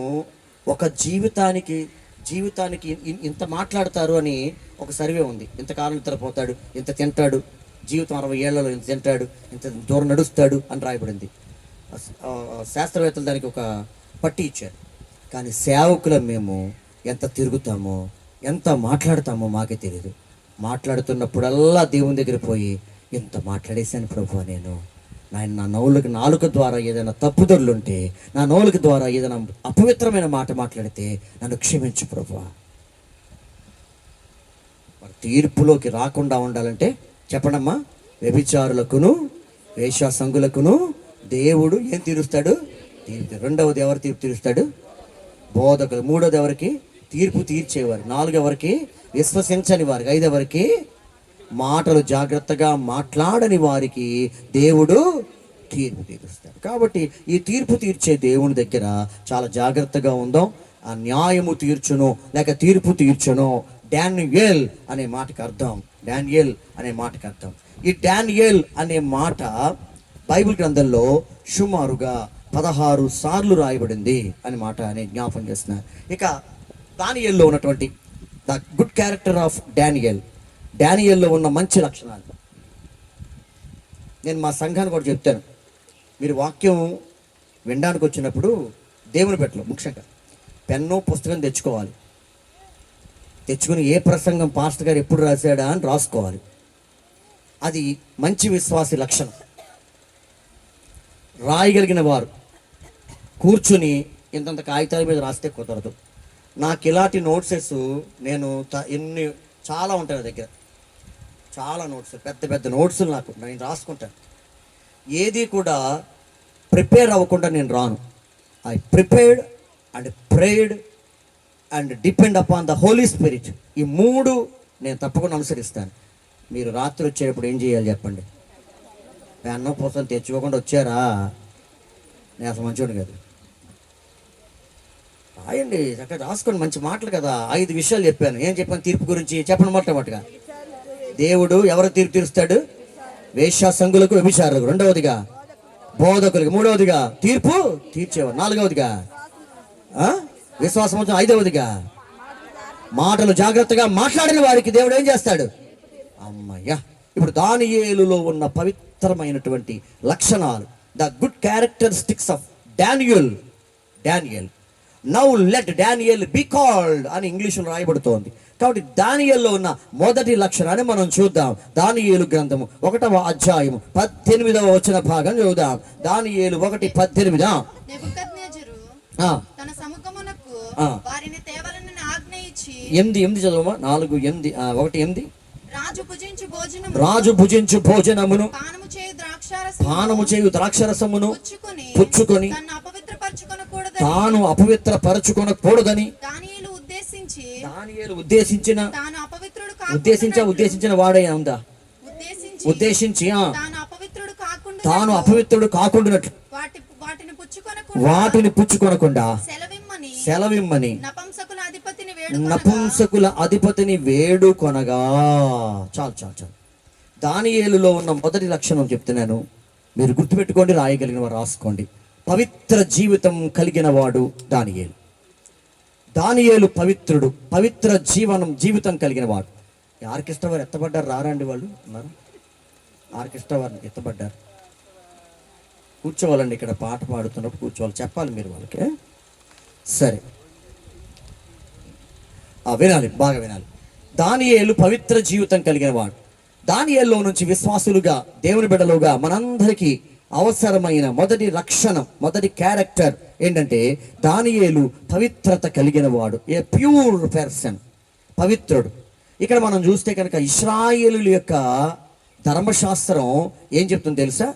విగ్రహార్పితమైన వాటిని తినవద్దు అని చెప్తోంది. లేవియాకాండం 3:17, 7:26, 17వ అధ్యాయం 10 నుంచి 14 వచనాల్లో మనం చూస్తే గనక అక్కడ అదే ఎక్సోడస్ అంటే నిర్గమకాండం 34:15లో మనం చూస్తే గనక రాయబడుతోంది, విగ్రహాలకు అర్పించిన వాటిని తిని అపవిత్ర పరచబడకూడదు అని చెప్పి రాయబడింది. కాబట్టి అతని ధర్మశాస్త్రాన్ని అతను అనుసరించుచు విగ్రహార్పితమైన వాటికి ఆయన దూరంగా ఉన్నాడు. ఎవరు? దానియేలు దూరంగా ఉండడానికి ఆ ఒక్కటే కారణం, తను అపవిత్రపరుచుకోకూడదు అని. కొంతమందికి తిండి ముఖ్యమా దేవుడు ముఖ్యమా అంటే తిండే ముఖ్యం అంటారు, డబ్బు ముఖ్యమా దేవుడు ముఖ్యమా అంటే డబ్బే ముఖ్యం అంటారు, పని ముఖ్యమా దేవుడు ముఖ్యమా అంటే పనే ముఖ్యం అంటారు, బంధువులు ముఖ్యమా స్నేహితులు ముఖ్యమా కులం ముఖ్యమా అంటే దేవుడే ముఖ్యం అంటారు, కులమే బంధువులే వాళ్ళే ముఖ్యం అంటారు, వాళ్ళే ముఖ్యం అంటారు. మనుషుల యొక్క లక్షణం అలాగుంటది. ఏది నీకు ప్రాధాన్యత, ఏది నీకు ముఖ్యం? కొరింథీయులకు రాసిన మొదటి పత్రిక 10వ అధ్యాయం చూడండి, 10వ అధ్యాయం 20వ వాక్యం చదువుతారా? 10:20 మొదటి కొరింథీ పత్రిక 10వ అధ్యాయము 20వ వచన భాగం చదువుదాం. లేదు కానీ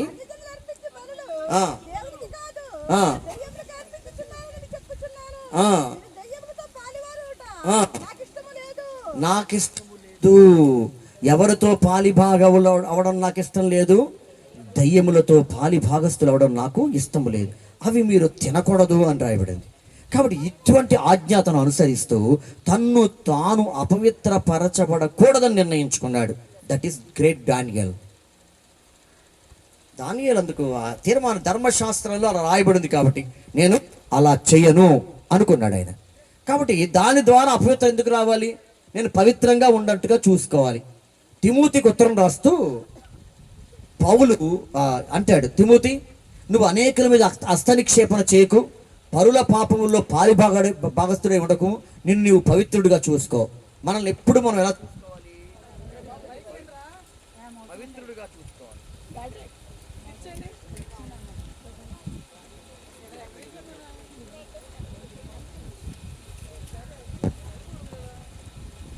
పవిత్రంగా ఉన్నట్లుగా చూసుకోవాలి.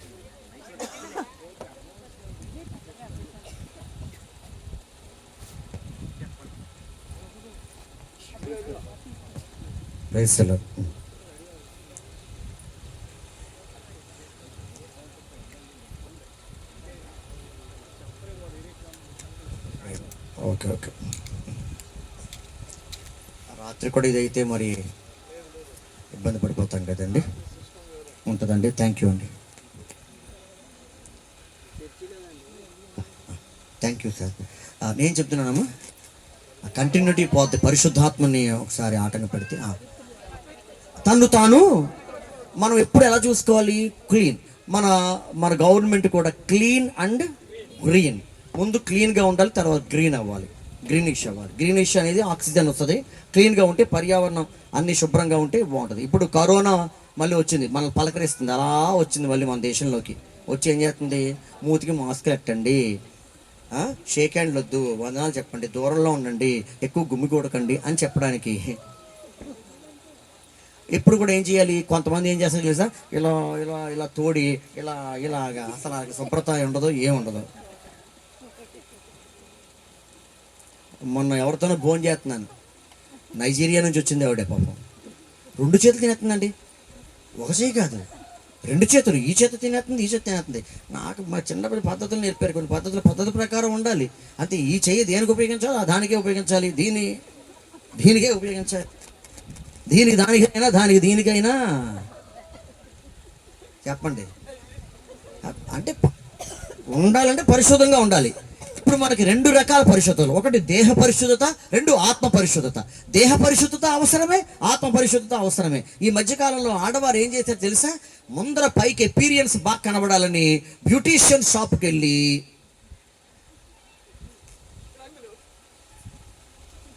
నాకన్నా ఉద్యోగంగా ఉన్నారు మీరు.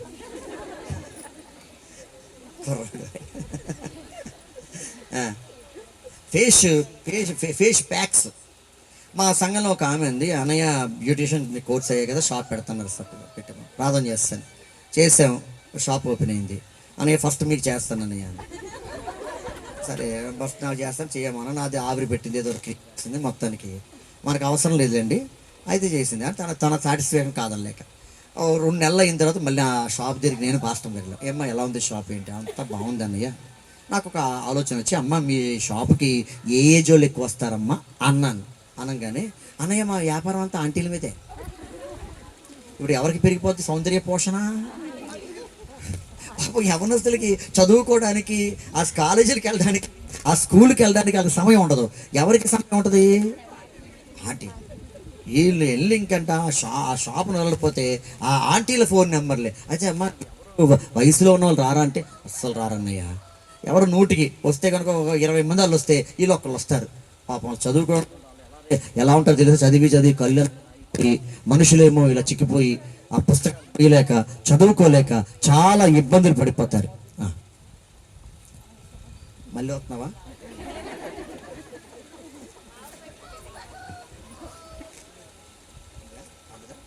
రైస్తలో సరిపోరా? సౌండ్ పెట్టుకోను. రైస్తలో కొంచెం పెట్టినానా? Praise the Lord. ఓకే, కొంచెం పెట్టినాను. బేస్ పెట్టు, లో తగ్గించి మిడ్.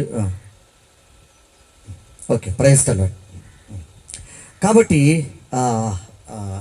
మనకి సౌందర్య పోషణ మీద పెరిగిపోద్ది ఆలోచన అంతా. కానీ బైబిల్ ఏం చెప్తుంది తెలుసా? బాహ్య సౌందర్యం కన్నా అంతర సౌందర్యం చాలా గొప్పది. ఆడదానికి ఏది కావాలి అంటే బాహ్య సౌందర్యం కాదు. నా భార్య నాకు ఎప్పుడు చాలా అందంగా కావడం తెలుసా? నేను బలహీనం అయిపోయినప్పుడు నా దగ్గర నా భార్య వ్యవహరించిన తీరు, పాస్టర్ గారు లేరు గారు చెప్తున్నాను కానీ, ముద్దొచ్చేసింది అనుకోండి. ఆడపిల్ల గుణం పెళ్ళి కాకముందు కనబడతాట. అమ్మాయి గుణమట, భార్య గుణమట పెళ్ళి అయ్యాక కనపడతాట. బాధలో భర్త ఉన్నప్పుడు కనపడతాట. భర్త గుణం అంట డబ్బులు ఉన్నప్పుడు కనపడద్దంట. అసలు గుణం ఏంటో డబ్బులు ఉన్నప్పుడు వస్తాయి ఎవరికి? భర్తకి. ఇప్పుడు చూడండి, దేవుని సన్నిధిలో చెప్తున్నా దీని బిడ్డలారా, తను నాకెంత ప్రొటెక్టివ్గా ఉందంటే, I really appreciate my wife. నేను నా జీవితంలో ఎప్పుడు నా భార్యని ఎప్పుడు కొట్ల. నా 28 సంవత్సరాల నా కాపురంలో ఎప్పుడు టచ్ చేయలేదు. తిట్టడం మానవ సహజం కాబట్టి ఏమన్నా ఎందుకు చేస్తున్నావు, యూస్లెస్గా ప్రవర్తిస్తున్నావు అంటానేమో కానీ ఎప్పుడు టచ్ చేయలే. టచ్ చేయని భర్త ఎంతమంది ఉన్నా చూసి చూపించండి. నా భార్య నేను ఎప్పుడు కొట్టలేదు అన్నవాడు ఎవరు లేరు ఇక్కడ. మీరు ఒక్కరున్నారా? కూర్చోండి. ఆయన నిలబడి చెప్తున్నాడు, ఆయన ఉన్నానండి అంటే వెరీ గుడ్ నాన్న. చప్పలు కొట్టిన ఆయన బట్టి ఆడభర్తలు ఉంటే భార్య అందమైన వాళ్ళు. మీరు లేరు. ఎంత పొగిడిస్తూ ఇక్కడ ఆగిపోయారా? ఎలా ఉండాలి? పరిశుద్ధంగా. ఇప్పుడు చూడండి అమ్మా, ఎలా ఉండాలి? పరిశుద్ధంగా. ఒక పెళ్లి చేశాను నేను. ఇక్కడ అమ్మాయికి కట్టకానుకలు ఎలాగున్నా కానీ అమ్మాయికి నేను ఏమన్నా చదివించారు కదా, మన జాబ్ చూడకపోయినా పాపకి సెల్ఫ్ డిఫెన్స్ కదా అన్నాను. అని సరే కదా చెవులో అన్నాడు, పాపకండి కిక్ బాక్సింగ్ నేర్పించానండి. అయ్యి ఇంకా అంతే మరి ఏమన్నా అన్నాడా? వాళ్ళు పని కొట్టిందండి 3 రోజులు ఎక్కడ ఇంకా చెప్తూనే ఉందంట. అయితే ఆ పెళ్ళి అయ్యాక ఫస్ట్ టైం చెప్పిందట, ఏమండి నాతో పెట్టుకోకండి, గబుక్కుని కోపం వస్తే ఇలా అంటాను, ఏమి పెరిగిపోతాయి. నా బిడ్డలారా వినండి ఒకసారి. Pure life is main important. ఆత్మశుద్ధి, పవిత్రంగా మనల్ని మనం కాపాడుకోవడం. ఎంత పవిత్రంగా ఉంటామో అంత దేవుడు దీవిస్తాడు. దేవుడు అన్నాడు, I am holy, be holy అన్నాడు. నేను పరిశుద్ధుని కాబట్టి మీరు సమస్త ప్రవర్తన యందు ద హోల్ కాండక్ట్, సమస్త ప్రవర్తన యందు హోల్ కాండక్ట్, నీ సమస్త ప్రవర్తన యందు నువ్వు పవిత్రంగా జీవించి తీరాలి. పరిశుద్ధత లేకుండా దేవునికి ఇష్టడై ఉండుట అసాధ్యం. అసలు అసాధ్యం ఏంటి తెలుసా? నువ్వు దేవునికి ఇష్టంగా ఉండాలంటే ఏముండాలి చెప్పండి? పవిత్రంగా ఉండాలి. చూడవలసినవన్నీ చూసేసి లాస్ట్ మీద ప్రభు ఈ రాత్రి పడక చేయరని నాయన, చూపుల ద్వారా మాటల ద్వారా కాకినా క్షమించండి నాయన అన్నావనుకో, చూసినవన్నీ చూసేసుకుని అప్పుడు వినేసి మాట్లాడుకోవడం మాట్లాడేసి పవిత్రత లేకుండా అంటారు. ఒక దైవజనుడు దేవుడు వాడుకోవాలంటే వాడు పరిశుద్ధుడు అయి ఉండాలి. ఆమేన్. ఒక విశ్వాస కుటుంబాన్ని దేవుడు దీవించాలి, వారు పరిశుద్ధుడై ఉండాలి. ఆమేన్. అపవిత్రత దేవుడు ఎక్కడా చూడలేడు.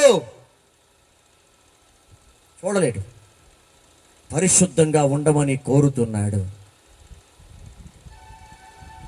రాజాదిరాజు దేవాదేవుడు పాట వచ్చా మీకు? రాదా? పూర్వకాలం పాట వచ్చేవరకైనా రాదా?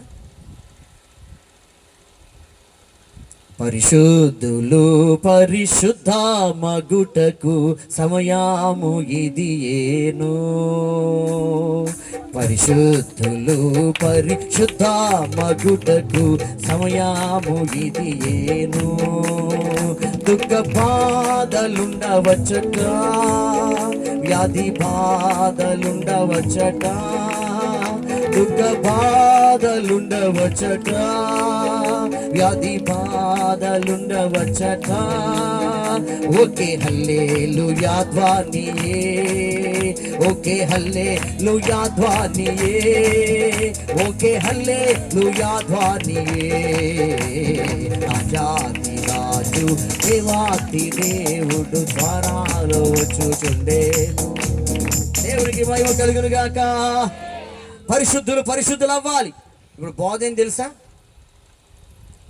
పరిశుద్ధులు ఇంకా పరిశుద్ధులు, అపవిత్రుడు ఇంకా అపవిత్రుడు. అమ్మ అపవిత్రంగా ఉండాలి, ఇంకా అపవిత్రం అయిపోండి. కొద్దిగా ఉండకండి ఇంకా పూర్తిగా. నీతిమంతుడు ఇంకా నీతిమంతుడిగా, అనీతిమంతుడు ఇంకా అనీతిమంతుడిగా. ప్రార్థన దూరం అయిపోతున్నావా? ఇంకా దూరం అయిపో.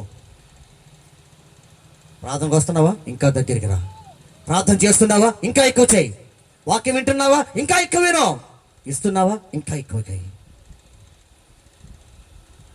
బతిమాలే ప్రసక్తి ఏం లేదు. ఇంకా యేసు ప్రభు రెండవ రాకడ సమీపిస్తూ ఉంది. పరిశుద్ధులు మాత్రమే వెళ్తారు. ఎవరు వెళ్తారమ్మా? ఎక్కడికి? నేను చెప్పట్లా, బైబిల్ చూడండి. ప్రకటన గ్రంథము 21వ అధ్యాయం 21 చాప్టర్. అమ్మా నేను చెప్పండి, చదువుతున్నావా? 21, 27 చదవండి. 21, 27. గొర్రె పిల్ల జీవ గ్రంథమందు రాయబడిన వారే పరలోకంలో ప్రవేశింతురు గాని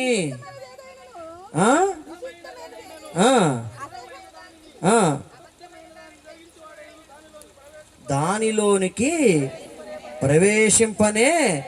ప్రవేశింపడు. ఒక ముసలిదంట బతకవలసినంత బతుకంతా బతికేసి చేయవలసినవన్నీ చేసేసి వృద్ధనారి ప్రతివ్రత అని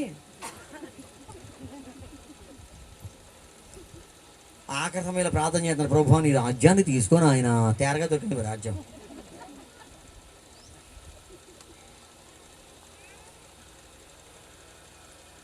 ఏమన్నా మాటలు నవ్వుగా ఉన్నాయి. ఆ తేరగా దొరికింది రాజ్యం. వచ్చేయండి వచ్చేయండానికి. ఏదైనా సభలో ఉన్నావా?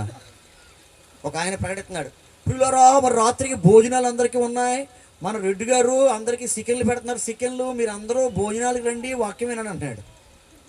ముందు భోజనాలు పెట్టేశారు, మొత్తం అందరూ భోజనం చేశారు. తీరా వాక్యం చెప్పారు, ఒక్కరు లేరు పెండాల్లో.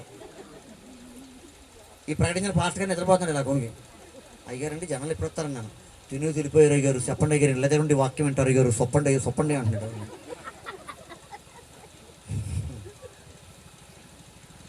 ఏం చెప్తాడు చెప్పండి? బైబిల్ ఏం చెప్తుంది తెలుసా? చెప్తారు పరిశుద్ధంగా ఉండాలి. ఎలా ఉండాలి? గట్టిగా మాట్లాడండి అమ్మా. ఎట్లా ఉండాలి?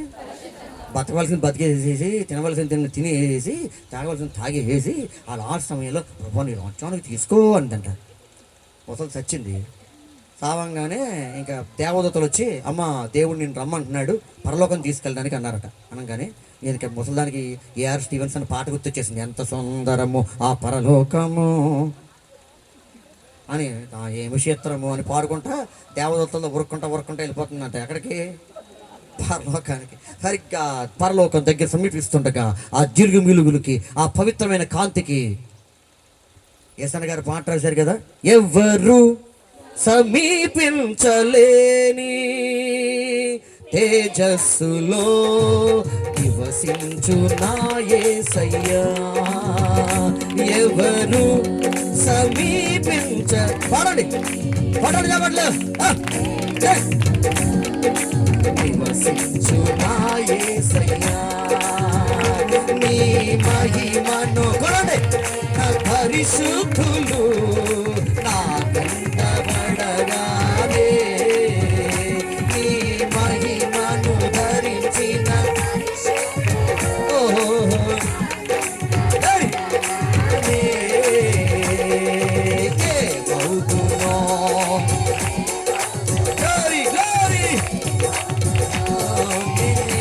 ఏమవుదునో ఏమవుదునో నేనేమవుదునో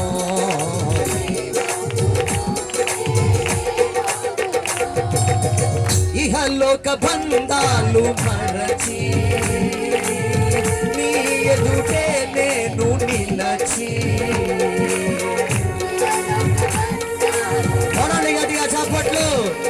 పరిశుద్ధులు మాత్రమే వెళ్ళే రాజ్యం, నిష్కలంకమైన రాజ్యం, యేసుని రాజ్యం. నిత్యానందముతో నిన్ను చేరు ఆ శుభవేళ, నీవిచ్చు బహుమతులు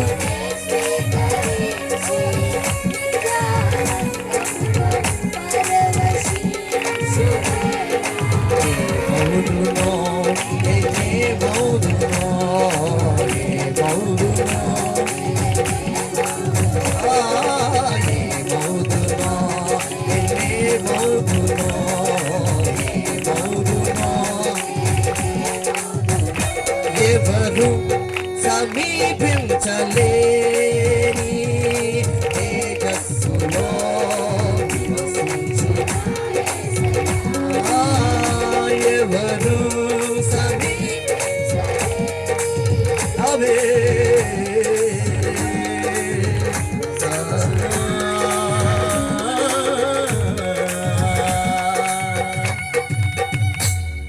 యేసు మహారాజుకి చప్పట్లు కూడా ప్రభు నామమున మహిమపరచండి. ఏ రాజ్యం అండి? ఆ రాజ్యం సుందరమైన రాజ్యం, నిషిద్ధమైనది, అపవిత్రమైనది. అందులోకి ఇందులోకి అందరు రావచ్చు. చర్చి ముందు నేమ్ రాస్తాం, చాలా చర్చి ముందు యెహోవా చేత ఆశ్రయించబడిన వాళ్ళ బయట ఎవరిని ఎలా లోపల రావంటే ఈడు ఆడు అందరూ కలిసి వచ్చేసి ఆ మందిరంలో కూర్చుని ఒక మందిరాన్ని పిలిచారు. నన్ను పెద్దలు వచ్చారు. ఇప్పుడు పెద్దలు వచ్చి అయ్యగారికి బొకే ఇచ్చి సన్మానం చేస్తారన్నారు. ముగ్గురు పెద్దలు, మొత్తం ముగ్గురు తాగేశారు. మొత్తం ఇలా ఇలా ఇలా ఇలా వచ్చారు స్టేజ్ మీదకి, బొకే అట్టుకొచ్చారు. అయ్యగారు బొకే అట్టుకోండి అన్నారు. ఇలా ఇస్తుంటే నేను ఇక్కడే ఉన్నాను, ఇక్కడే ఎత్తున్నాం అంటారు వాళ్ళు. నేను ఎక్కడ ఉన్నాను అక్కడ ఎత్తున్నారు. అక్కడ కాదు ఇక్కడే ఉండి బాబు ఇక్కడ ఉన్నాను అన్నాను. ఎలాగైతే మొత్తం ముగ్గురు ఒకరి మీద ఒకరు పడిపోయి అంత బొకే ఇచ్చారు. ఇప్పుడు ఇంకో ఆయన అంటున్నాడు, ఇప్పుడు ప్రార్థన చేస్తారు అయ్యగారు అని. ప్రభా చాలా ప్రార్థన చేయాలంది, ఎలా ప్రార్థన చేయాలో తెలియట్లేదు ఆయన అన్నాడు. ఏం తెలుస్తుంది? మొత్తం ఉదయం సాయంత్రం దీంట్లో ఉంటే ఏం తెలుస్తుందా? దొన్నపోతు లేక తాగేస్తుంటాను. దొన్నపోతులు దేవుని రోజునికి వెళ్తాయా? తాగుబోతులు దేవుని రోజునికి వెళ్తాయా? తిరుగుబోతులు దేవుని రోజునికి వెళ్తారా? వీళ్ళందరూ ఆరని అగ్నిలో మండుచుడు అగ్నిగుండంలో పాలు పంపులు పొందుతారు. అబ్బాయి ఇది బాగా భయంకరమైందండి. ఈ ముసలిదాడు ఆ వెలుగు చూసి తట్టుకోలేక, అయ్యా నేను చూడలేకపోతున్నా, వెలుగు చూడలేకపోతున్నాను, పరిగెత్తుని ఓ చోట ఆగిందట. దేవదత్తు దూరం నిలబడి, ఏమ్మా పరలోకంలోకి రావా అందట. అయ్యా అక్కడ నేను రాలేనయ్యా, చూడలేకపోతున్నానయ్యా అందట. అనగానే ఇదేంటో తెలుసా? నువ్వు నిలబడింది తెలియదయ్యా, ఇదే నరకం, చీకటి, అగ్నిగుండం, మహా భయంకరమైన పాతాళం. నేను మీ అందరికీ నేను దేవుని వాక్యాన్ని, దేవుని సేవకుడిగా, అభిషేకం కలిగిన వాడిగా ఈ మాట చెప్తున్నాను. ఒకవేళ మనలో ప్రతి ఒక్కరం కూడా ఆయన ఎదురు నిలబడే శక్తి కనుక లేకపోతే మనం కూడా ఆ రాజ్యంలోకి, దేవుడు నాతో అన్నాడమ్మా, నా ఎదుట నిలబడగలిగిన శక్తినే కావాలి. ఏం కావాలి? నువ్వు నా ఎదుట నిలబడాలంటే ఏం కావాలి? మీరు మనుష్య కుమారుని ఎదుట నిలబడుటకు శక్తి గలవారగునట్లు.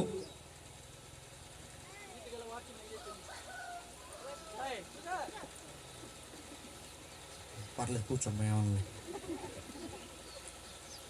మనుష్య కుమారుడు నిలబడుటకు శక్తి గలవారు ఉన్నట్లు. నిలబడాలంటే ఏముండాలి చెప్పండి? మేము సిలోన్ పెంచుకొస్తే సహవాసం చెప్తాం.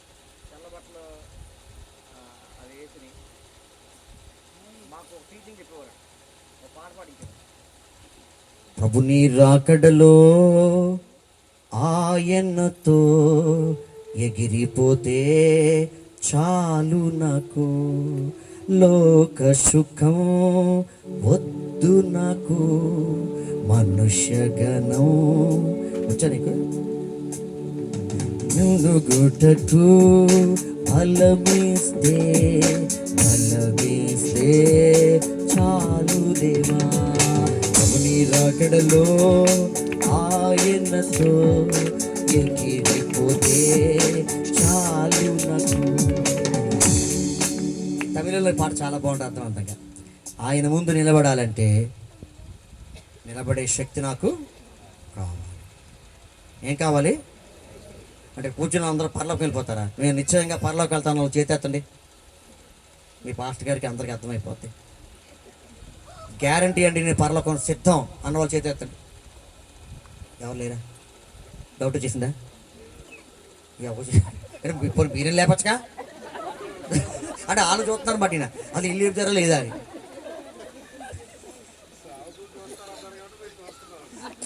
మనం నేను అనేది ఇందులో సేవకుడైనా అక్కడికి వెళ్ళాలి. సేవకులైనా ప్రత్యేకంగా పెడతాడు దేవుడు అన్న. అందరం కదా అక్కడ నిలబడాలి. ఎక్కడ రా నా ఎదుటికి వచ్చి నిలబడి అంటాడు దేవుడు. నిలబడాలంటే ఏముండాలి? ఏముండాలి చెప్పండి? ప్రధానమంత్రి గారితో కలిసిన అవకాశం నాకు ఒకటి కలిగింది. ఒక నలుగురు వెళ్ళి నిలబడ్డాం. మంది మార్పులంతా వచ్చారు. ఆయన రాజీవ్ గాంధీ గారిని చూడంగానే పై చెమట పైట అంటే చాలా కూల్గా ఉన్నాడు. ఆ పక్కన పోలీసులు హడావిడి చూసి ఏం మాట్లాడాలో మర్చిపోయి ఆయనకే చూసి నవ్వుతున్నాను. ఓకే ఓకే ఓకే అన్నాడు. వెళ్ళిపోయాను. మాట్లాడాల్సింది మాట్లాడలేకపోయాను. ఇప్పుడు దేవుని దగ్గర నిలబడాలంటే ఏం కావాలి మనకి చెప్పండి? ఏం కావాలి చెప్పండి? మరి శక్తి కావాలంటే పరిశుద్ధత కావాలి. పరిశుద్ధత కావాలంటే ప్యూర్గా కాపాడుకోవాలి. ప్యూర్గా అందరూ అక్కడ ఉంటారు. ఈ అన్ప్యూర్ స్క్రాప్ అంటే చూసారా? ఆ స్క్రాప్ వెళ్ళండి, అదిగో అక్కడే మీకు ఉండదు స్థావరం. ఆ స్థావరంలోకి వెళ్ళండి, అక్కడికే వెళ్ళండి అంటాడు. స్క్రాప్లోకి వెళ్ళకూడదు. మనం ఎక్కడ ఉండాలి చెప్పండి? ఆయన ఎదుట. చెప్పండి ఆయన ఎదుట. అందరూ చెప్పండి ఆయన ఎదుట. చెప్పండి ఎవరు ఎదుట? నేను తిన్నన్నాడు. ఆ నపుంసకుడు అధిపతి అన్నాడు, నువ్వు తినకపోతే నా ఉద్యోగం పోతరా? నలుగురు కుర్రోళ్ళు, దానియేలు, షడ్రకు, మేషకు, అబెద్నెగో. వాళ్ళ అసలు పేరు చెప్తారా? దానియేలు పేరు పక్క తీసండి. అసలు పేర్లు అనన్య, మిషాయేలు, అజర్యా. చెప్పలేరా? అనన్య, మిషాయేలు, అజర్యా, దానియేలు, షడ్రకు, మేషకు, ఈ అబెద్నెగో. ఈయన ముగ్గురు నిలబడ్డారు. ఎవరికి భోజనం అంటే ఇష్టం అంటే చెప్పండి? అందరికి ఇష్టమే. ఇప్పుడు భోజనం కావాలా ప్రార్థన కావాలా మీరు చెప్పండి? ఇంకో గంట వాక్యం వింటామన్నా దేవుని స్తోత్రం చెప్పండి. చెప్పలేదేంటి?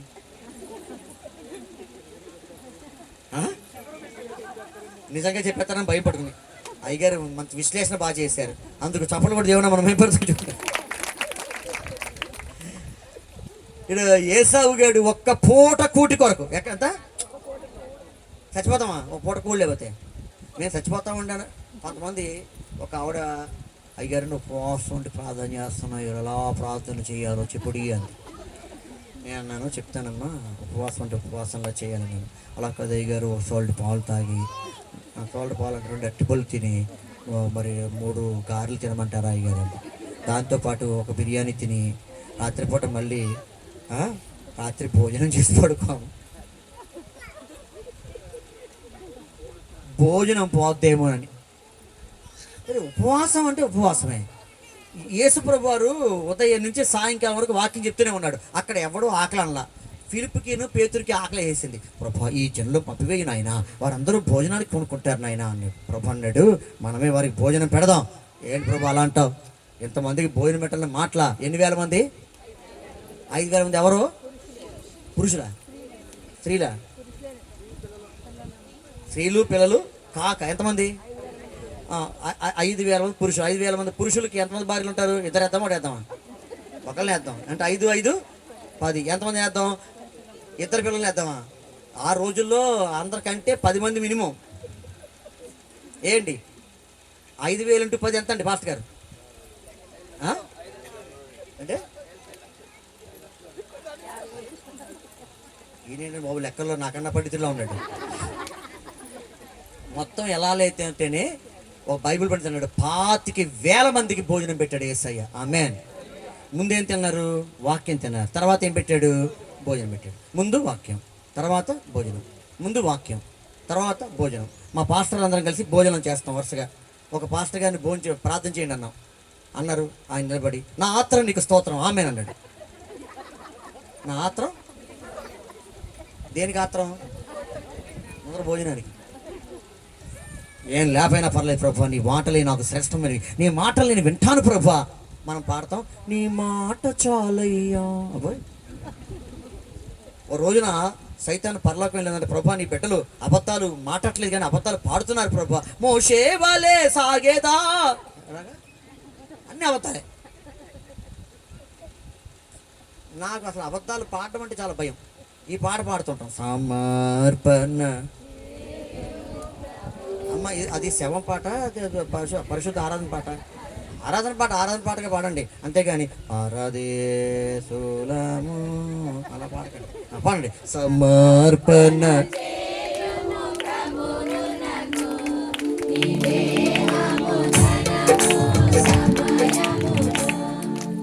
దేహము ధనము ఈ మూడు ఇవ్వంగానే పాడతాం. సమర్పించున్నావా? నేను సేవకి ఎప్పుడైనా తెలుసా నీకు? 19లో వెళ్ళాను. ఎప్పుడు రక్షించబడి తెలుసా? 16లో రక్షించబడ్డాను. ఛాలెంజ్ మీకు యవనస్తులకి. మా నాన్న ఒంగోబెట్టి గోడుతుంటే గుద్దులు గుర్తుంటే బైబిల్ తీసి మురుకుంటా పడేసాడే. వంట లేదని తెచ్చావరా, వెంట వేసవా అన్నాడు. అలాగే అన్నాడు. మరి అప్రాచ్యుడా, నీచుడా, చెడబుట్టావురా. చెప్తాను, అడ్రస్ పూర్తి చెప్తానండి. ఇప్పుడే చెప్పాలా? చెప్తాను, నేను రాత్రికి సాక్షిలో చెప్తాను సార్. అడ్రస్ ఎక్కడ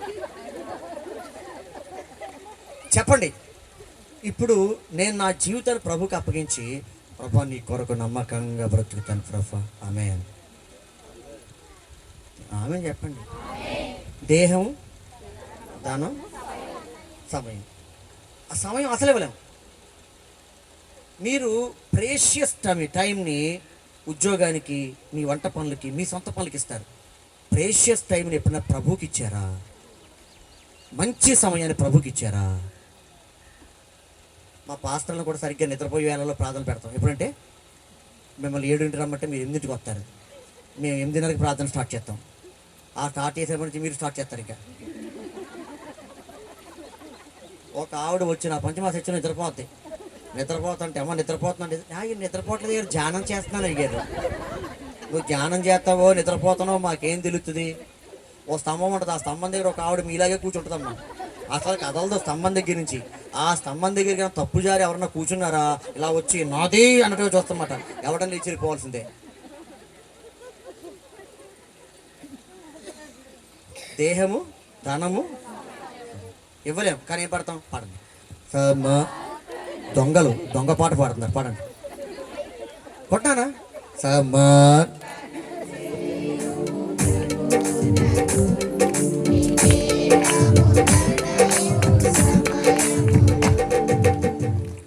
నా దేహం నా ధనం నా సమయం అని పాడండి. కొట్టినా సమర్పణ. అది అది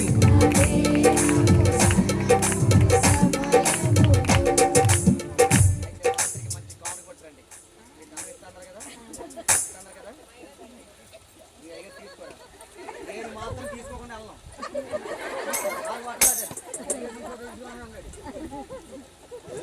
10 లక్షల రూపాయలు కారు వేసుకొచ్చాను, దానికి ఈఎంఐ కట్టాలి. మా నోటికి చిక్కలు వేసి మీరేమో అంతా ప్రభు చూసుకుంటారండి. ప్రభు అంటే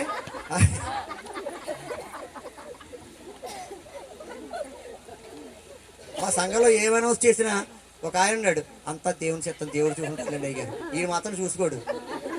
నువ్వు ఉన్నావు కదా చూడరా అంటాడు దేవుడు. మనం చూడం, మనం ఏమో ప్రభుని ప్రేమించిన పాపం ఆడు తిట్టుకుంటుంది పరలోకం నుంచి. బుద్ధి లేని మొక్కలరా, నేను ఇచ్చాను మీరు ఇస్తారంటారా? ఎవరో లేకపోతే నాకు తీర్పు తీరుస్తూ మీరు మనం ఏం పాడతాం? ప్రభుని ప్రేమించిన. ఎక్కడుంది?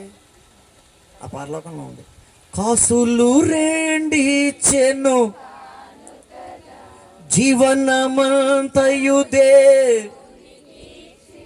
అట్లిచ్చేదవా ఇలానండి, నేనివ్వాను.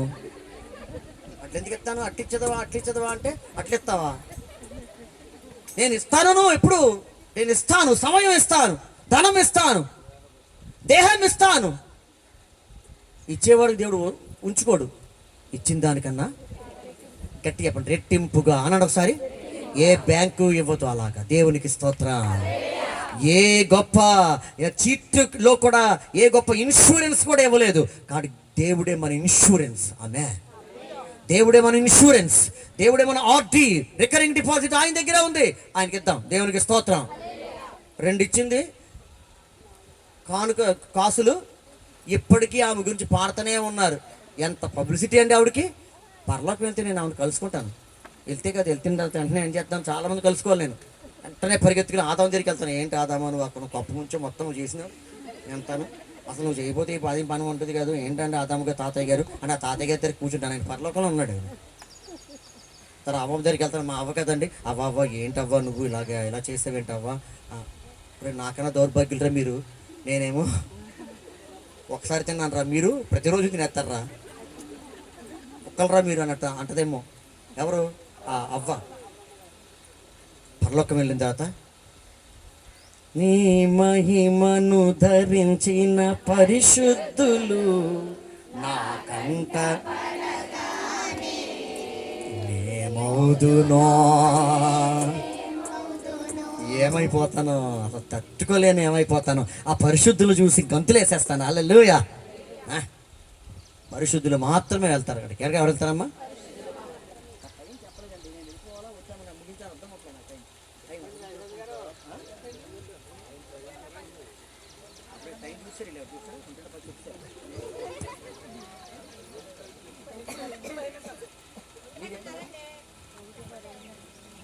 పెద్దమ్మగా చెప్పారు. అమ్మ 1:00 ముగిద్దాం. దేవునికి స్తోత్రం చెప్పండి అందరు కలిసి. హల్లెలూయా. మరి బైబిల్ గ్రంథం చెప్పింది, దేవుని సన్నిధిలో ఆయన సన్నిధిలో పరిశుద్ధులంగా మనం ఉన్నప్పుడు పరిశుద్ధులు ఆ రాజ్యానికి వెళతారు. దేవునికి స్తోత్రం. హల్లెలూయా. యెషయా గ్రంథం 6వ అధ్యాయం 5వ అధ్యాయం మొదటి నుంచి కొన్ని వచనాలు.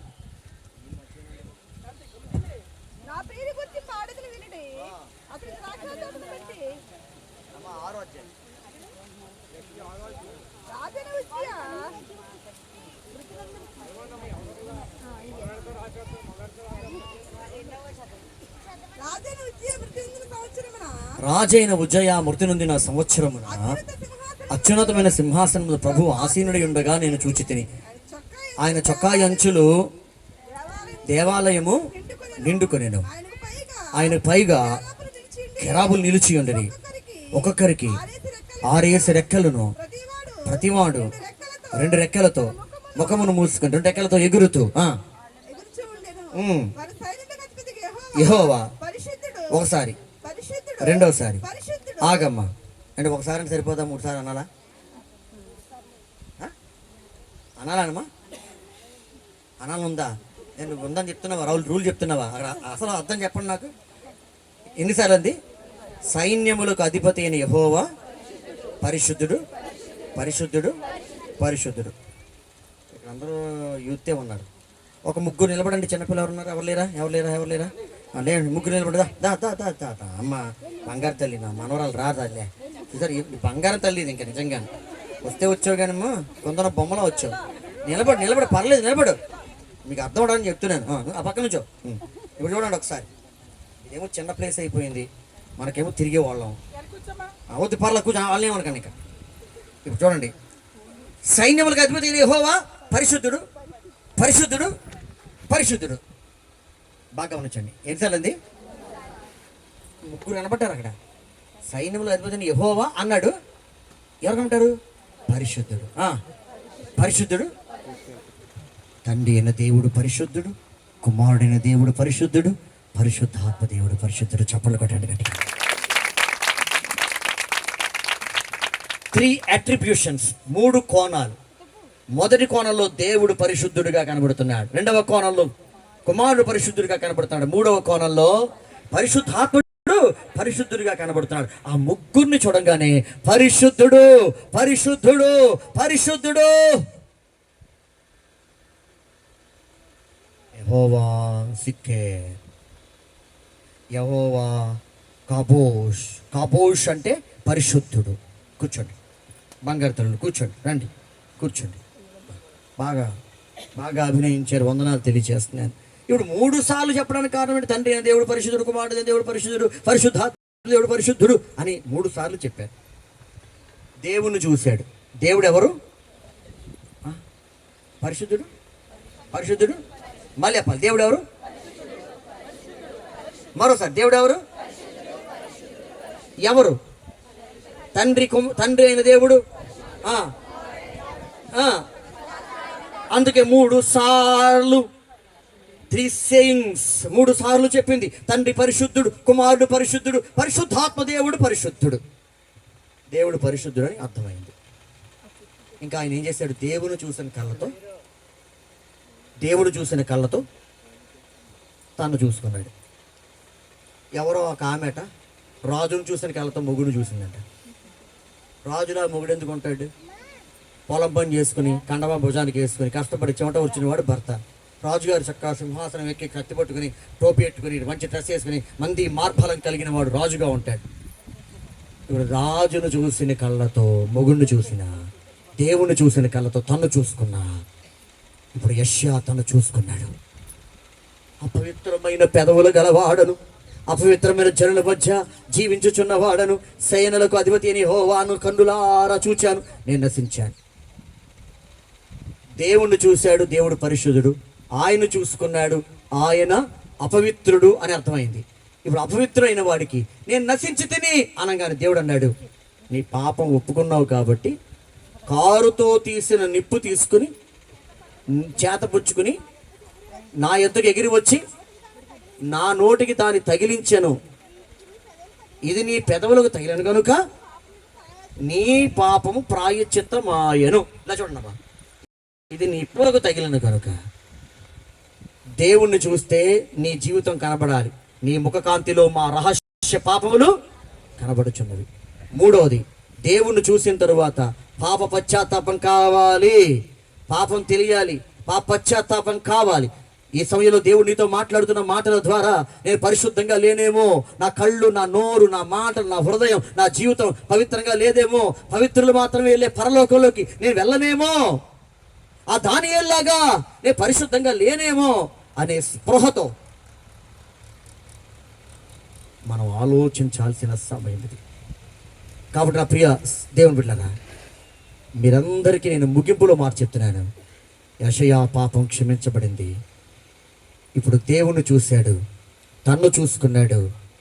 తర్వాత దేవుడు లుక్ అంటు ద ఫీల్డ్స్, ఒకసారి పొలాలు చూడు, పంటకు సిద్ధంగా ఉన్నాయి. దేవుణ్ణి చూసిన వాడు తన్ను చూసిన పవిత్రుడై లోకాన్ని చూస్తే లోకంలో ఆత్మలు కనబడతాయి. నువ్వు వెళ్ళు, నేను పంపుతున్నాను, ఆ ఆత్మను రక్షించుకురా. ఏం కావాలి? దేవుణ్ణి చూడాలి. దేవుణ్ణి చూసిన కళ్ళతో నిన్ను చూసుకుని పశ్చాత్తాపం పొంది పాపం ప్రాయశ్చిత్తం అవ్వాలి. అయిన తర్వాత ఫీల్డ్స్ని చూడాలి. నీలో పరివర్తన లేకుండా, నీలో పిలుపు లేకుండా, నువ్వు దేవుణ్ణి చూడకుండా నువ్వు లోకాన్ని చూడలేవు, లోకంలో ఆత్మను రక్షించలేవు. 3 దర్శనాలు: ఊర్ధ్వ దర్శనం, స్వదర్శనం, దీర్ఘ దర్శనం. చూసారా? ఈ 3 దర్శనాలు మనకు అవసరమై ఉన్నాయి. ప్రార్థన చేసుకుందామా? ఉన్న చోటనే నిలువ మోకాళ్ళ మీద మోకరించండి. ప్రార్థన చేసుకుందాం. సాయంకాలం మనం త్వరగా రావాలి కాబట్టి రాత్రి మోకరించండి. అందరూ మోకరించండి. నిలువ మోకాళ్ళు మోకరించండి. కుర్చీలో కూర్చున్న వారైతే నిలబడండి. అమ్మా, నిలబడగలిగిన వాళ్ళు నిలబడండి. నిలబడగలిగిన వాళ్ళు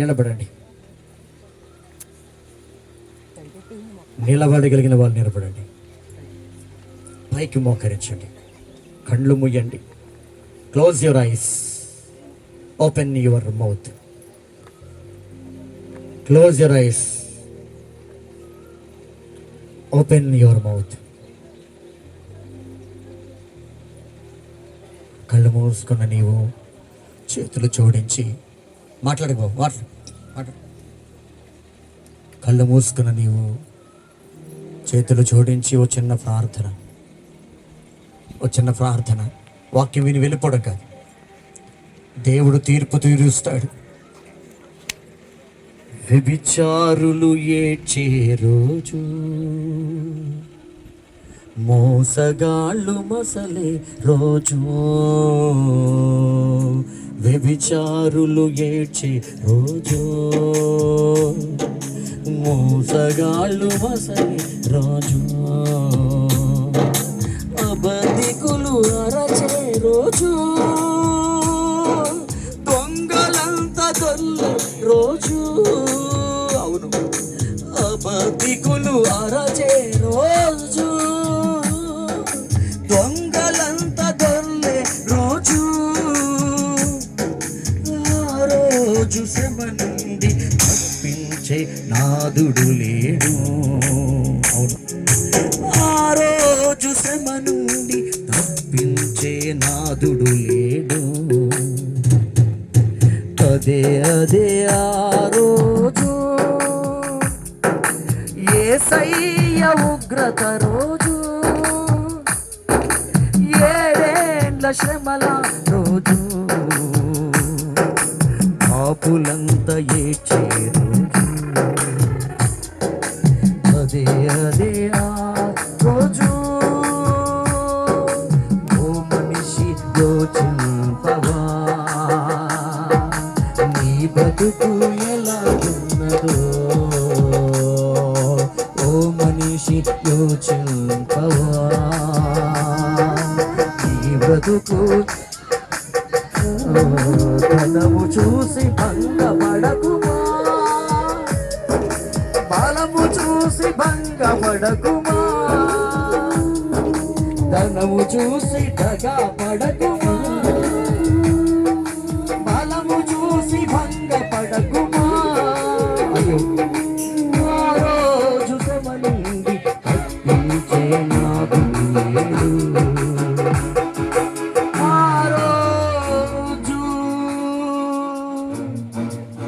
ఆ రోజు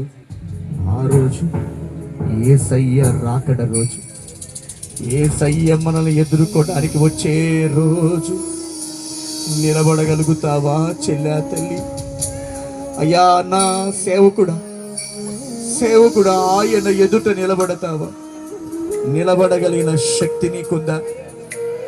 ఇంకా రక్షణ లేదా? విశ్వాసం లేదా? నోరు కాపాడుకోలేకపోతున్నావా? తీర్పు తీరుస్తున్నావా? ఓ, నేను గొప్ప సేవకుని అనుకున్నా కుదరదు. ఆయన ఎదుట నిలబడడానికి, ఆయన ఎదుట నిలబడడానికి శక్తి నాకు దయచే ప్రార్థన శక్తి. అయ్యా నీ ఎదుట నిలబడాలయ్యా.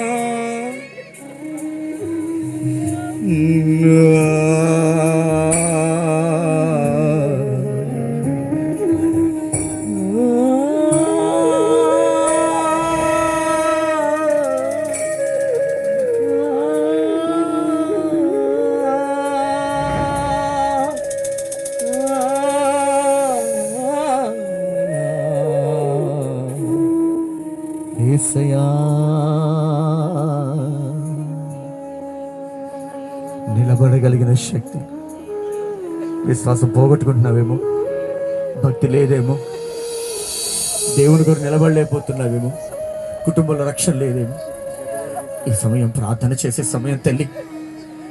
ఏదో విని వెళ్ళిపోయేది కాదు. ఈ కూటం నిన్ను ప్రశ్నించే దేవుడు నీ ముందు నిలబడిన సమయం.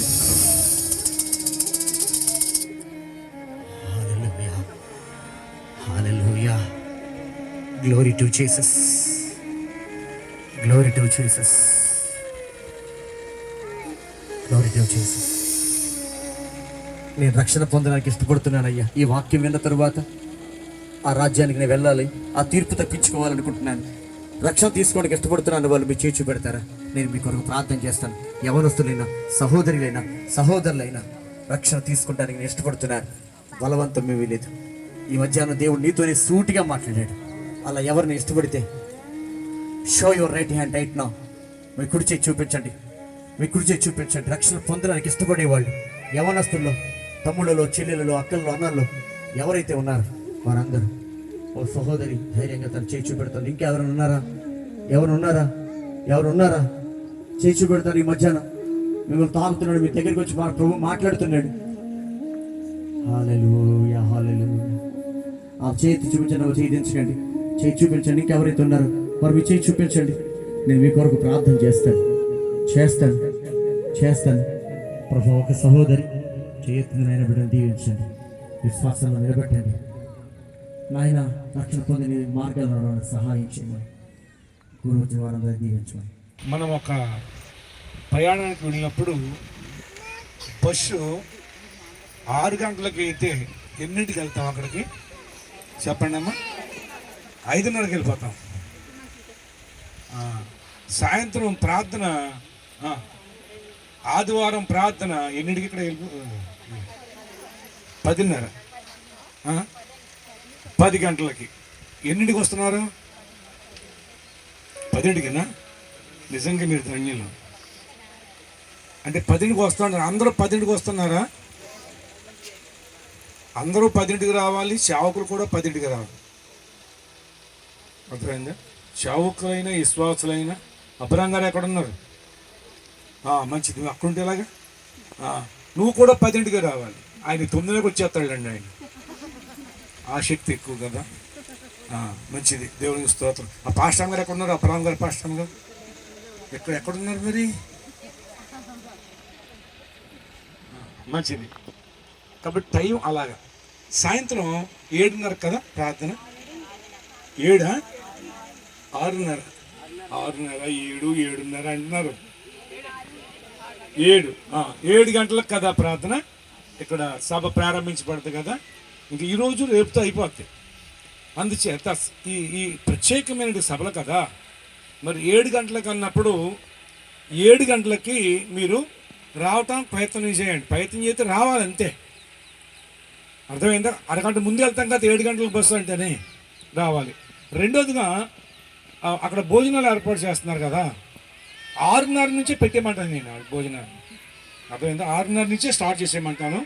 వాళ్ళు కూడా పెందకాడే సిద్ధం చేస్తున్నారు, చక్కగా పరిచర్య చేస్తున్నారు. చాలా ఆ పరిచర్య చేసే వాళ్ళకి చాలా వందనాలు. 6:30 నుంచి స్టార్ట్ చేసేస్తారు. ఏమంటే పెట్టే కదా 6:30 నుంచి. ఓకే, 6 నుంచి ఓకే.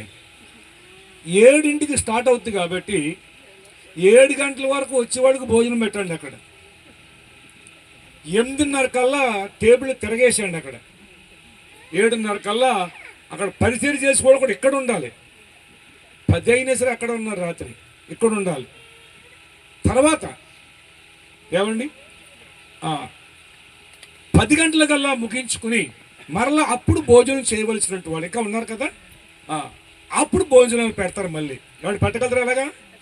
మిగిలినట్టు వాళ్ళకి. ఈ క్రమాన్ని మీరు పాటించండి. రాత్రి నాకు చాలా బాధ అయింది. ఇక్కడ వాక్యంలో ఉండగా మొత్తం వెళ్ళిపోయారు భోజనాలకి.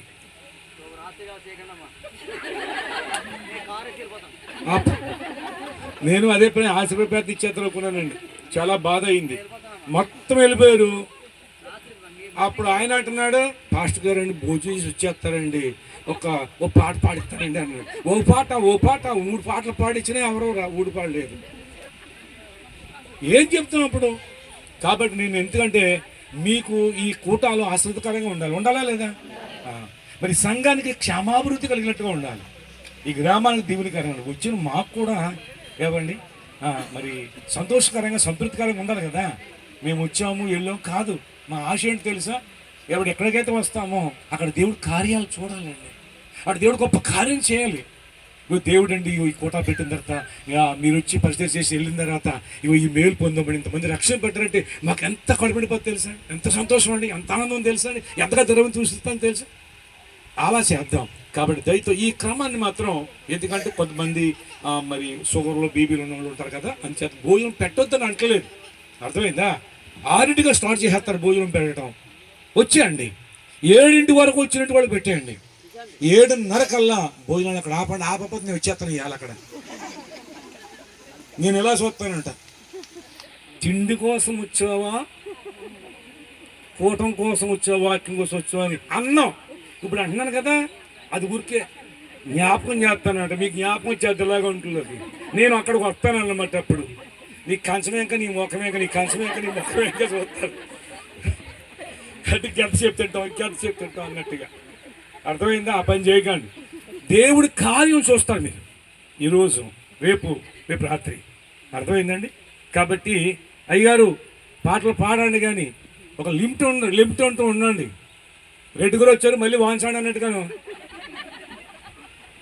వాన్ కోవులు వచ్చింది, పాట కోవులు వచ్చింది, ఇంకో కోవులు వచ్చిందని ఆ సండే స్కూల్ వద్దని మధ్యలో మళ్ళీ ఇవన్నీ ఏంటి అసలు? ఒక క్రమం పెట్టండి, ఒక లిస్ట్ రాసుకోండి. ఏమండి, ఒక క్రమం లేకపోతే మీరు ఎంత ప్రయాసంతో అర్థమైపోతుంది. అందుచేత నేను ప్రేమతో చెప్తున్నాను. కాబట్టి ఆ విధంగా సహకరించండి. రెండోది, 8 వాక్యానికి ఇచ్చేయాలంతే, దాంట్లో అనుమానం లేదు. ఎందుకంటే 8 మొదలెడుతున్నారు, 7 అన్నారు. గంట చాలదా పాటలు పాడటం? బోల్డ్ పాటలు పాడేచ్చు గంట. కాబట్టి సరిపోతాయి అయ్యారు, చాలవా? ఇదేంటండి? సరే, మాట మీద నిలబడండి. రాత్రి అలాగ అన్నారు, నాకు ఇవ్వలేదు. ఆయన అన్నాడు రాత్రి, ఏమంటే పోకుండా ఎక్కడ అయిందండి అన్నామండి. నేను ముందు టైం అడిగాను. అందుచేత 8:30 ఏమండి దైవజనులకు సమయం ఇచ్చేస్తే 10 మనకు ఓకే క్లోజ్ అయిపోద్ది. అర్థమైందా? అప్పుడు ఇంకా తెల్లని వాళ్ళు వెళ్తా భోజనం చేసి వెళ్ళిపోవచ్చు. పెద్ద ఇదేం కాదు. అర్థమైందా? ఈ రకంగా సహకరించండి. ఆమేన్. ఓకేనా? నమ్మొచ్చా మీ మాట? నేను ఇప్పుడు నమ్మను, సాయంత్రం నమ్ముతాను. చిన్న ప్రార్థన చేసుకుందాం. ఇప్పుడు ఏదైనా ఉందా? రా నాయనా, 3 గంటల నుంచి అటు 7 గంటల నుంచి అటు రా.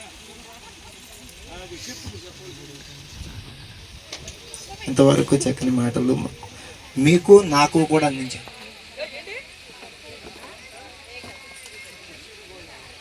సరే, యవనస్తులకి మధ్యాహ్నం 3 గంటలకల్లా మొత్తం అందరూ కూడా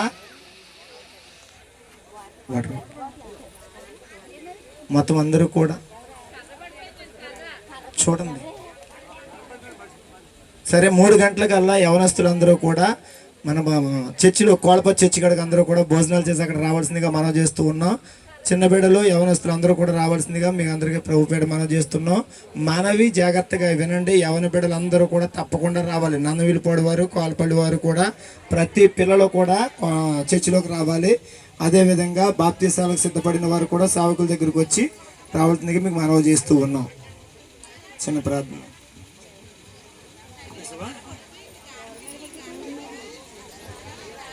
కారిడబూతుడ స్తోత్రాలు. ఇంతవరకు నీ దాసులను నీ శిలుసాటును మరుగుపరిచి ప్రభువా, మరి ఏ మాటలు అవసరమో తండ్రి ఆ మాటలు అందించారు. నీ దాసులను మరుగుపరిచారు ప్రభువా. ఈ దానియేలు అనే యొక్క ప్రభువా పేరు పట్టి తీర్పు తీర్చే దేవుడు అని ప్రభువా అనేక విషయాలు ఎవరెవరికి తీర్పు తీర్తావరో ఆ విషయాలన్నీ కూడా మా ముందు పెట్టి మరొకసారి ప్రభువా హెచ్చరించారు. నీ వాక్యాన్ని బట్టి మరొకసారి దర్శించారు. అందుని బట్టి స్తుతిస్తున్నాను నాయన. నీ దాసులు ఇంకా నువ్వు బలపరిచి ఈరోజు రాత్రి ప్రభువా మరి మరింత బలముగా వాడుకోండి.